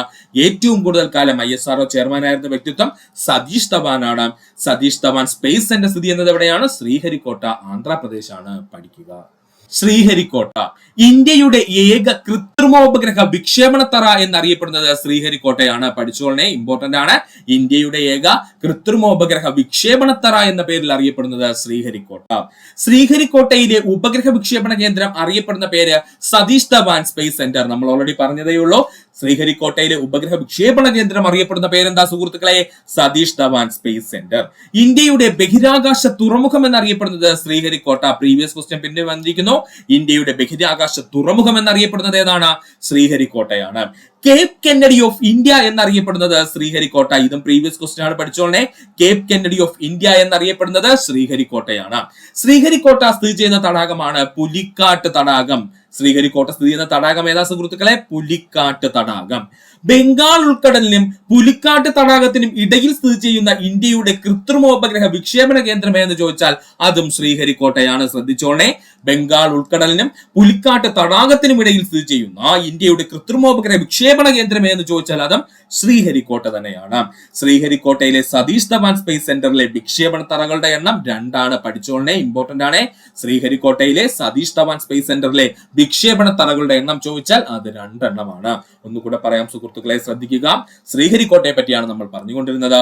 ഇന്ത്യയുടെ ഏക കൃത്രിമോപഗ്രഹ വിക്ഷേപണ തറ എന്നറിയപ്പെടുന്നത് ശ്രീഹരിക്കോട്ട. ശ്രീഹരിക്കോട്ടയിലെ ഉപഗ്രഹ വിക്ഷേപണ കേന്ദ്രം അറിയപ്പെടുന്ന പേര് സതീഷ് ധവാൻ സ്പേസ് സെന്റർ എന്നാണ്. ഇന്ത്യയുടെ ബഹിരാകാശ തുറമുഖം എന്നറിയപ്പെടുന്നത് Sriharikota. Cape Kennedy of India എന്നറിയപ്പെടുന്ന സ്ഥലം ശ്രീഹരിക്കോട്ട. ശ്രീഹരിക്കോട്ട സ്ഥിതി ചെയ്യുന്ന തടാകം പുലിക്കാട്ട് തടാകം. ബംഗാൾ ഉൾക്കടലിലും പുലിക്കാട്ട് തടാകത്തിനും ഇടയിൽ സ്ഥിതി ചെയ്യുന്ന ഇന്ത്യയുടെ കൃത്രിമോപഗ്രഹ വിക്ഷേപണ കേന്ദ്രം ഏതാണ്? അത് ശ്രീഹരിക്കോട്ടയാണ്. ശ്രീഹരിക്കോട്ടയിലെ സതീഷ് ധവാൻ സ്പേസ് സെന്ററിലെ വിക്ഷേപണ തറകളുടെ എണ്ണം ചോദിച്ചാൽ എത്രയാ സുഹൃത്തുക്കളെ? അത് 2 ആണ്. പഠിക്കുക. അടുത്തതാണ് തുമ്പ റോക്കറ്റ് വിക്ഷേപണ കേന്ദ്രം. ഏതാ സുഹൃത്തുക്കളെ? തുമ്പ റോക്കറ്റ് വിക്ഷേപണ കേന്ദ്രം. തുമ്പ റോക്കറ്റ് വിക്ഷേപണ കേന്ദ്രത്തിന്റെ ആദ്യകാല നാമമായിരുന്നു തുമ്പ ഇക്വിറ്റോറിയൽ റോക്കറ്റ് ലോഞ്ചിങ് സ്റ്റേഷൻ അഥവാ ട്രെൽസ് എന്ന്. പഠിച്ചോളനെ. തുമ്പ റോക്കറ്റ് വിക്ഷേപണ കേന്ദ്രത്തിന്റെ ആദ്യകാല നാമം എന്താ? തുമ്പ ഇക്വിറ്റോറിയൽ റോക്കറ്റ് ലോഞ്ചിങ് സ്റ്റേഷൻ അഥവാ ട്രെൽസ് എന്ന്. തുമ്പ റോക്കറ്റ് വിക്ഷേപണ കേന്ദ്രം സ്ഥാപിതമായ വർഷം 1962. തുമ്പ റോക്കറ്റ് വിക്ഷേപണ കേന്ദ്രം സ്ഥാപിതമായ വർഷം 1962. തുമ്പയിൽ നിന്ന് വിക്ഷേപിച്ച ആദ്യ റോക്കറ്റ് ആണ് നൈക് അപ്പാച്ചെ. വർഷം 1963. തുമ്പയിൽ നിന്ന് വിക്ഷേപിച്ച ആദ്യത്തെ റോക്കറ്റ് ഏതാ സുഹൃത്തുക്കളെ? നൈക് അപ്പാച്ചെയാണ്. വർഷം 1963. ISROയുടെ കീഴിലുള്ള റോക്കറ്റ് വിക്ഷേപണ കേന്ദ്രം എന്ന് ചോദിച്ചാൽ അത് തുമ്പയാണ്. മറക്കരുത്. അത് എവിടെയാ സ്ഥിതി ചെയ്യുന്നത്? നമ്മുടെ തിരുവനന്തപുരം ജില്ലയിലാണ് കേട്ടോ. ISROയുടെ കീഴിലുള്ള റോക്കറ്റ് വിക്ഷേപണ കേന്ദ്രം എന്ന് ചോദിച്ചാൽ അത് തുമ്പയാണ്. തുമ്പ സ്ഥിതി ചെയ്യുന്ന ജില്ല ഏതാ? തിരുവനന്തപുരം ജില്ലയിലാണ്. തുമ്പ റോക്കറ്റ് വിക്ഷേപണ കേന്ദ്രം ഐക്യരാഷ്ട്രസഭയ്ക്ക് സമർപ്പിച്ച വർഷം 1968. പ്രീവിയസ് ക്വസ്റ്റ്യൻ ആണ്. പഠിച്ചോളനെ. തുമ്പ റോക്കറ്റ് വിക്ഷേപണ കേന്ദ്രം ഐക്യരാഷ്ട്രസഭയ്ക്ക് സമർപ്പിച്ച വർഷം 1968. തുമ്പ റോക്കറ്റ് വിക്ഷേപണ കേന്ദ്രം ഐക്യരാഷ്ട്രസഭയ്ക്ക് സമർപ്പിച്ചത് ആരെന്ന് ചോദിച്ചാൽ അത് ഇന്ദിരാഗാന്ധിയാണ്. പഠിച്ചോളനെ. തുമ്പ റോക്കറ്റ് വിക്ഷേപണ കേന്ദ്രം ഐക്യരാഷ്ട്രസഭയ്ക്ക് സമർപ്പിച്ച ഇന്ത്യൻ പ്രധാനമന്ത്രി ആരാ? ഇന്ദിരാഗാന്ധിയാണ്. വിക്രം സാരാഭായ് സ്പേസ് സെന്റർ എന്ന പേരിൽ അറിയപ്പെടുന്നത് തുമ്പ റോക്കറ്റ് വിക്ഷേപണ കേന്ദ്രം. നമ്മുടെ വിക്രം സാരാഭായിയുടെ ഓർമ്മയാർത്ഥം വിക്രം സാരാഭായ് സ്പേസ് സെന്റർ എന്ന പേരിൽ അറിയപ്പെടുന്നത് തുമ്പ റോക്കറ്റ് വിക്ഷേപണ കേന്ദ്രമാണ്. ഒന്നുകൂടി പറയാം സുഹൃത്തുക്കളെ, ശ്രദ്ധിക്കുക. തുമ്പ റോക്കറ്റ് വിക്ഷേപണ കേന്ദ്രത്തെ പറ്റിയാണ് നമ്മൾ പറഞ്ഞുകൊണ്ടിരുന്നത്. തുമ്പ റോക്കറ്റ് വിക്ഷേപണ കേന്ദ്രത്തിന്റെ ആദ്യകാല നാമം എന്തായിരുന്നു? തുമ്പ ഇക്വിറ്റോറിയൽ റോക്കറ്റ് ലോഞ്ചിങ് സ്റ്റേഷൻ അഥവാ ട്രെൽസ് എന്നായിരുന്നു. തുമ്പ റോക്കറ്റ് വിക്ഷേപണ കേന്ദ്രം സ്ഥാപിതമായ വർഷം 1962. തുമ്പയിൽ നിന്ന് വിക്ഷേപിച്ച ആദ്യത്തെ റോക്കറ്റ് നൈക് അപ്പാച്ചെയാണ്. വർഷം 1963. ISROയുടെ കീഴിലുള്ള റോക്കറ്റ് വിക്ഷേപണ കേന്ദ്രം എന്ന് ചോദിച്ചാൽ തുമ്പയാണ്. അത് എവിടെയാ സ്ഥിതി ചെയ്യുന്നത്? നമ്മുടെ കേരളത്തിലെ തിരുവനന്തപുരം ജില്ലയിലാണ്. തുമ്പ റോക്കറ്റ് വിക്ഷേപണ കേന്ദ്രം ഐക്യരാഷ്ട്രസഭയ്ക്ക് സമർപ്പിച്ച വർഷം 1968. തുമ്പ റോക്കറ്റ് വിക്ഷേപണ കേന്ദ്രം ഐക്യരാഷ്ട്രസഭയ്ക്ക് സമർപ്പിച്ച ഇന്ത്യയുടെ പ്രധാനമന്ത്രി ആരാ? ഇന്ദിരാഗാന്ധി ആയിരുന്നു. വിക്രം സാരാഭായ് സ്പേസ് സെന്റർ എന്ന പേരിൽ അറിയപ്പെട്ടിരുന്നത് തുമ്പ റോക്കറ്റ് വിക്ഷേപണ കേന്ദ്രമായിരുന്നു. ISROയുമായി ബന്ധപ്പെട്ട് പ്രവർത്തിക്കുന്ന സ്ഥാപനങ്ങളാണ് നമ്മൾ ഇനി നോക്കാൻ പോകുന്നത്. ISROയുമായി ബന്ധപ്പെട്ട് പ്രവർത്തിക്കുന്ന സ്ഥാപനങ്ങളിൽ നിന്നാണ് PSC ഇപ്പോ ക്വസ്റ്റ്യൻസ് ചോദിച്ചുകൊണ്ടിരിക്കുന്നത്. വളരെ ഇമ്പോർട്ടന്റ് ആണ് ISROയുമായി ബന്ധപ്പെട്ടിരിക്കുന്ന അല്ലെങ്കിൽ ബന്ധപ്പെട്ട് പ്രവർത്തിക്കുന്ന സ്ഥാപനങ്ങൾ. ആദ്യമായി പഠിക്കേണ്ടതാണ് സതീഷ് ധവാൻ സ്പേസ് സെന്റർ. നമ്മൾ ഒത്തിരി തവണ എടുത്തു പറഞ്ഞ പോയിന്റ്സ് ആണ്, എന്നാൽ നമുക്ക് ഒന്നുകൂടെ പഠിക്കാം. Satish Dhawan space centre Indian space research ഓർഗനൈസേഷന്റെ കീഴിലുള്ള പ്രധാന ഉപഗ്രഹ വിക്ഷേപണ കേന്ദ്രമാണ് Satish Dhawan space centre. Indian space research organisation അഥവാ ISROയുടെ കീഴിലുള്ള പ്രധാന ഉപഗ്രഹ വിക്ഷേപണ കേന്ദ്രമാണ് Satish Dhawan space centre. Satish Dhawan space centre സ്ഥാപിതമായ വർഷം 1971. ഡേറ്റ് പഠിച്ചോളേ. സതീഷ് ധവാൻ സ്പേസ് സെന്റർ സ്ഥാപിതമായ വർഷം 1971. സതീഷ് ധവാൻ സ്പേസ് സെന്റർ സ്ഥിതി ചെയ്യുന്നത് ശ്രീഹരിക്കോട്ട, ആന്ധ്രാപ്രദേശ്. സതീഷ് ധവാൻ സ്പേസ് സെന്റർ സ്ഥിതി ചെയ്യുന്നത് ശ്രീഹരിക്കോട്ട, ആന്ധ്രാപ്രദേശ്. സതീഷ് ധവാൻ സ്പേസ് സെന്റർ പുനർനാമകരണം ചെയ്ത വർഷം 2002. ഇമ്പോർട്ടന്റ് ആണ്. സതീഷ് ധവാൻ സ്പേസ് സെന്റർ പുനർനാമകരണം ചെയ്ത വർഷം 2002. ISRO സാറ്റലൈറ്റ് സെന്റർ സ്ഥാപിതമായ വർഷം 1972. ISROയുടെ സാറ്റലൈറ്റ് സെന്റർ സ്ഥാപിതമായ വർഷം ചോദിച്ചാൽ അത് 1972 ആണ്. ഒന്നുകൂടി പറയാം സുഹൃത്തുക്കളെ, ശ്രദ്ധിക്കുക. ISROയുമായി ബന്ധപ്പെട്ട് പ്രവർത്തിക്കുന്ന സ്ഥാപനങ്ങളെ പറ്റിയാണ് നമ്മൾ പറഞ്ഞുകൊണ്ടിരുന്നത്. ആദ്യം നമ്മൾ ഏതാ പറഞ്ഞത്? സതീഷ് ധവാൻ സ്പേസ് സെന്ററിനെ പറ്റിയാണ്. ഇന്ത്യൻ സ്പേസ് റിസർച്ച് ഓർഗനൈസേഷൻ അഥവാ ISROയുടെ കീഴിലുള്ള പ്രധാന ഉപഗ്രഹ വിക്ഷേപണ കേന്ദ്രം ഏതാ? അത് സതീഷ് ധവാൻ സ്പേസ് സെന്റർ ആണ്. സതീഷ് ധവാൻ സ്പേസ് സെന്റർ സ്ഥാപിതമായ വർഷം 1971. സതീഷ് ധവാൻ സ്പേസ് സെന്റർ സ്ഥിതി ചെയ്യുന്നത് ശ്രീഹരിക്കോട്ട, ആന്ധ്രാപ്രദേശ്. സതീഷ് ധവാൻ സ്പേസ് സെന്റർ എന്ന് പുനർനാമകരണം ചെയ്യപ്പെട്ട വർഷം 2002 ആണ്. ISRO സാറ്റലൈറ്റ് സെന്റർ സ്ഥാപിതമായ വർഷം 1972. പഠിക്കുക. അടുത്തതാണ് സ്പേസ് ആപ്ലിക്കേഷൻ സെന്റർ. എന്താണ് space application centre? Space application centre സ്ഥാപിതമായ വർഷവും 1972 തന്നെയാണ്. സ്പേസ് ആപ്ലിക്കേഷൻ സെന്റർ സ്ഥാപിതമായ വർഷവും 1972 തന്നെയാണ്. സ്പേസ് ആപ്ലിക്കേഷൻ സെന്ററിന്റെ ആസ്ഥാനം അഹമ്മദാബാദ്. PSC പ്രീവിയസ് ക്വസ്റ്റ്യൻ ആണ് പറയുന്നത്, പഠിച്ചോളണേ. സ്പേസ് ആപ്ലിക്കേഷൻ സെന്ററിന്റെ ആസ്ഥാനം ചോദിച്ചാൽ അത് അഹമ്മദാബാദ് ആണ്. ISRO ബഹിരാകാശ ദൗത്യങ്ങൾക്ക് ആവശ്യമായ ഉപകരണങ്ങളുടെ രൂപകൽപ്പനയുമായി ബന്ധപ്പെട്ടിരിക്കുന്ന സ്ഥാപനം സ്പേസ് ആപ്ലിക്കേഷൻ സെന്റർ. ഇമ്പോർട്ടന്റ് ആണ്. ISROയുടെ ബഹിരാകാശ ദൗത്യങ്ങൾക്ക് ആവശ്യമായിട്ടുള്ള ഉപകരണങ്ങളുടെ രൂപകൽപ്പനയുമായി ബന്ധപ്പെട്ടിരിക്കുന്ന സ്ഥാപനം ചോദിച്ചാൽ ഏതാത്? സ്പേസ് ആപ്ലിക്കേഷൻ സെന്റർ ആണ്. ഒന്നുകൂടി പറയാം സുഹൃത്തുക്കളെ, ശ്രദ്ധിക്കുക. സ്പേസ് ആപ്ലിക്കേഷൻ സെന്ററിനെ പറ്റിയാണ് നമ്മൾ പറഞ്ഞുകൊണ്ടിരുന്നത്. സ്പേസ് ആപ്ലിക്കേഷൻ സെന്റർ സ്ഥാപിതമായ വർഷം 1972. സ്പേസ് ആപ്ലിക്കേഷൻ സെന്ററിന്റെ ആസ്ഥാനം ചോദിച്ചാൽ അത് അഹമ്മദാബാദ് ആണ്. ISRO ബഹിരാകാശ ദൗത്യങ്ങൾക്ക് ആവശ്യമായ ഉപകരണങ്ങളുടെ രൂപകൽപ്പനയുമായി ബന്ധപ്പെട്ടിരിക്കുന്ന സ്ഥാപനം സ്പേസ് ആപ്ലിക്കേഷൻ സെന്റർ ആണ്. പഠിക്കുക. അടുത്തതാണ് physical research laboratory. Physical research ലബോറട്ടറിയുടെ സ്ഥാപകൻ Vikram Sarabhai. Physical research laboratory സ്ഥാപകൻ ആരാണ്? വിക്രം സാരാഭായ് ആണ്. ഫിസിക്കൽ റിസർച്ച് ലബോറട്ടറി സ്ഥാപിതമായ വർഷം 1947. ഫിസിക്കൽ റിസർച്ച് ലബോറട്ടറി സ്ഥാപിതമായ വർഷം 1947. Cradle of space science in India എന്നറിയപ്പെടുന്നത് ഫിസിക്കൽ റിസർച്ച് ലബോറട്ടറി ആണ്. പ്രീവിയസ് ക്വസ്റ്റ്യൻ ആണ്, പഠിച്ചോളനെ. ക്രാഡിൽ ഓഫ് അല്ലെങ്കിൽ തൊട്ടിൽ എന്ന് പറയില്ല, അതിനാണ് ക്രാഡിൽ എന്ന് പറയുന്നത്. Cradle of space science in India എന്നറിയപ്പെടുന്നത് എന്താണ്? അത് ഫിസിക്കൽ റിസർച്ച് ലബോറട്ടറി ആണ്. അല്ലെങ്കിൽ PSC ചോദിക്കും ദ ഇന്ത്യൻ സ്പേസ് സയൻസിന്റെ കളിത്തൊട്ടിൽ എന്നറിയപ്പെടുന്നത് എന്തെന്ന് ചോദിച്ചാൽ അതും എന്താണ്? ഫിസിക്കൽ റിസർച്ച് ലബോറട്ടറി തന്നെയാണ്.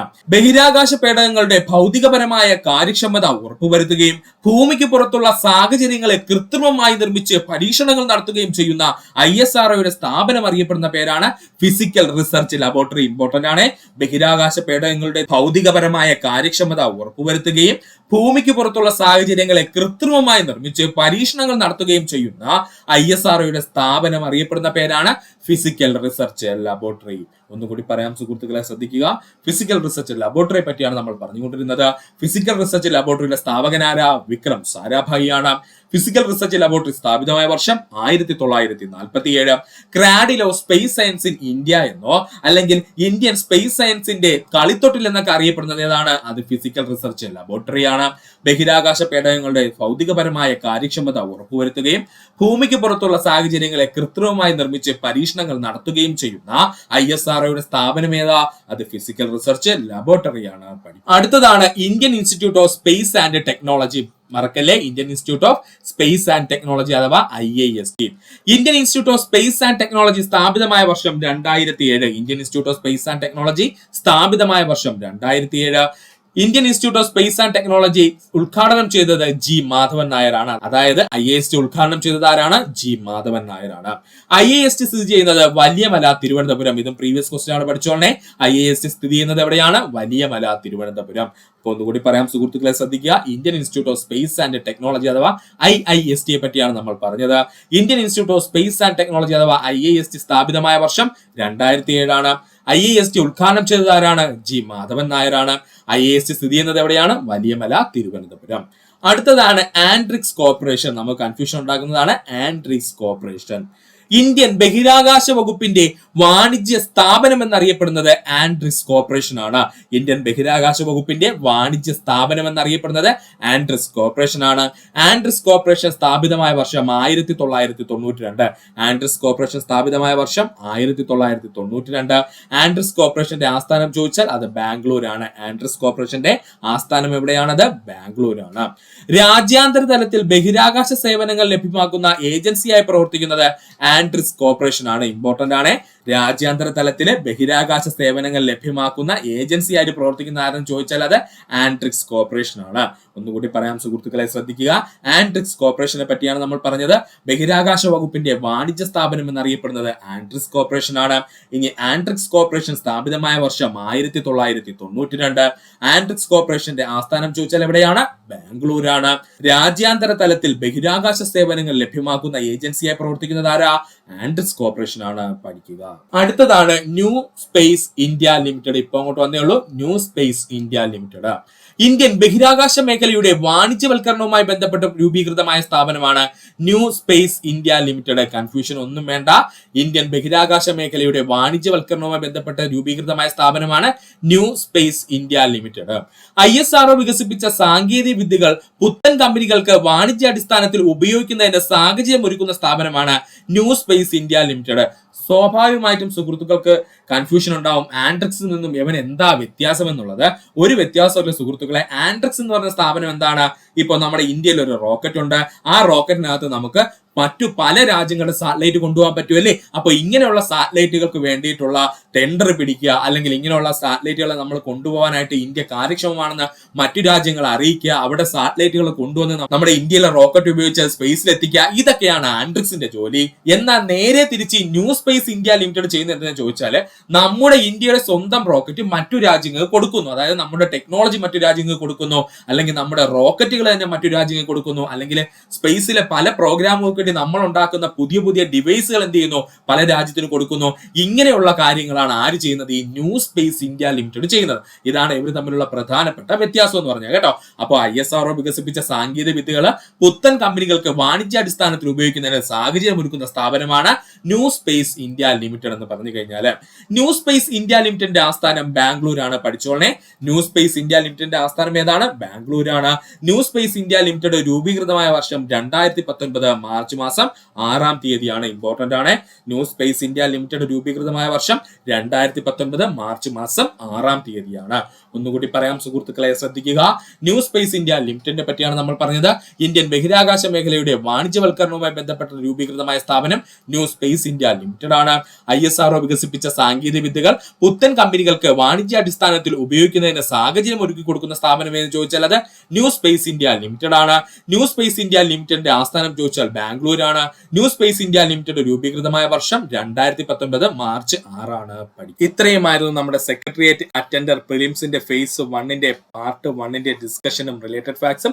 ഇതുമായി ബന്ധപ്പെട്ടുള്ള ക്ലാസ് അടുത്ത ക്ലാസ് ഉടൻ തന്നെ അപ്ലോഡ് ചെയ്യുന്നതാണ്. ഇത്രയും നേരം ഈ വീഡിയോയുടെ സുഹൃത്തുക്കൾ എല്ലാവർക്കും നന്ദി, നമസ്കാരം. നിങ്ങൾക്ക് ഈ വീഡിയോ ഇഷ്ടമായെങ്കിൽ നിങ്ങളുടെ സുഹൃത്തുക്കൾ കൂടി ഒന്ന് ഷെയർ ചെയ്ത് കൊടുക്കുക. അതിനോടൊപ്പം തന്നെ നമ്മുടെ ചാനൽ സബ്സ്ക്രൈബ് ചെയ്ത് സഹായിക്കുക. സബ്സ്ക്രൈബ് ബട്ടണോട് ചേർന്നുള്ള ബെൽ ബട്ടൺ അമർത്തി കഴിഞ്ഞാൽ നമ്മൾ അപ്ലോഡ് ചെയ്യുന്ന വീഡിയോകൾ അപ്പോൾ തന്നെ സുഹൃത്തുക്കളെ നിങ്ങളെത്തുന്നതാണ്. സുഹൃത്തുക്കൾ എല്ലാവർക്കും നന്ദി, നമസ്കാരം. നല്ലൊരു ദിവസം നേരുന്നു. ഈ ചാനലിന്റെ വളർച്ച എന്ന് പറയുന്നത് സുഹൃത്തുക്കളെ നിങ്ങളുടെ സബ്സ്ക്രിപ്ഷനും അതിനോടൊപ്പം തന്നെ നിങ്ങളുടെ സപ്പോർട്ടുമാണ്. ഒത്തിരി സുഹൃത്തുക്കൾ ഇപ്പോഴും സബ്സ്ക്രൈബ് ചെയ്യാതെ കാണുന്നുണ്ട്. ദയവ് ചെയ്ത് സബ്സ്ക്രൈബ് ചെയ്ത് ഈ ചാനൽ ഒന്ന് സപ്പോർട്ട് ചെയ്യുക, സഹായിക്കുക.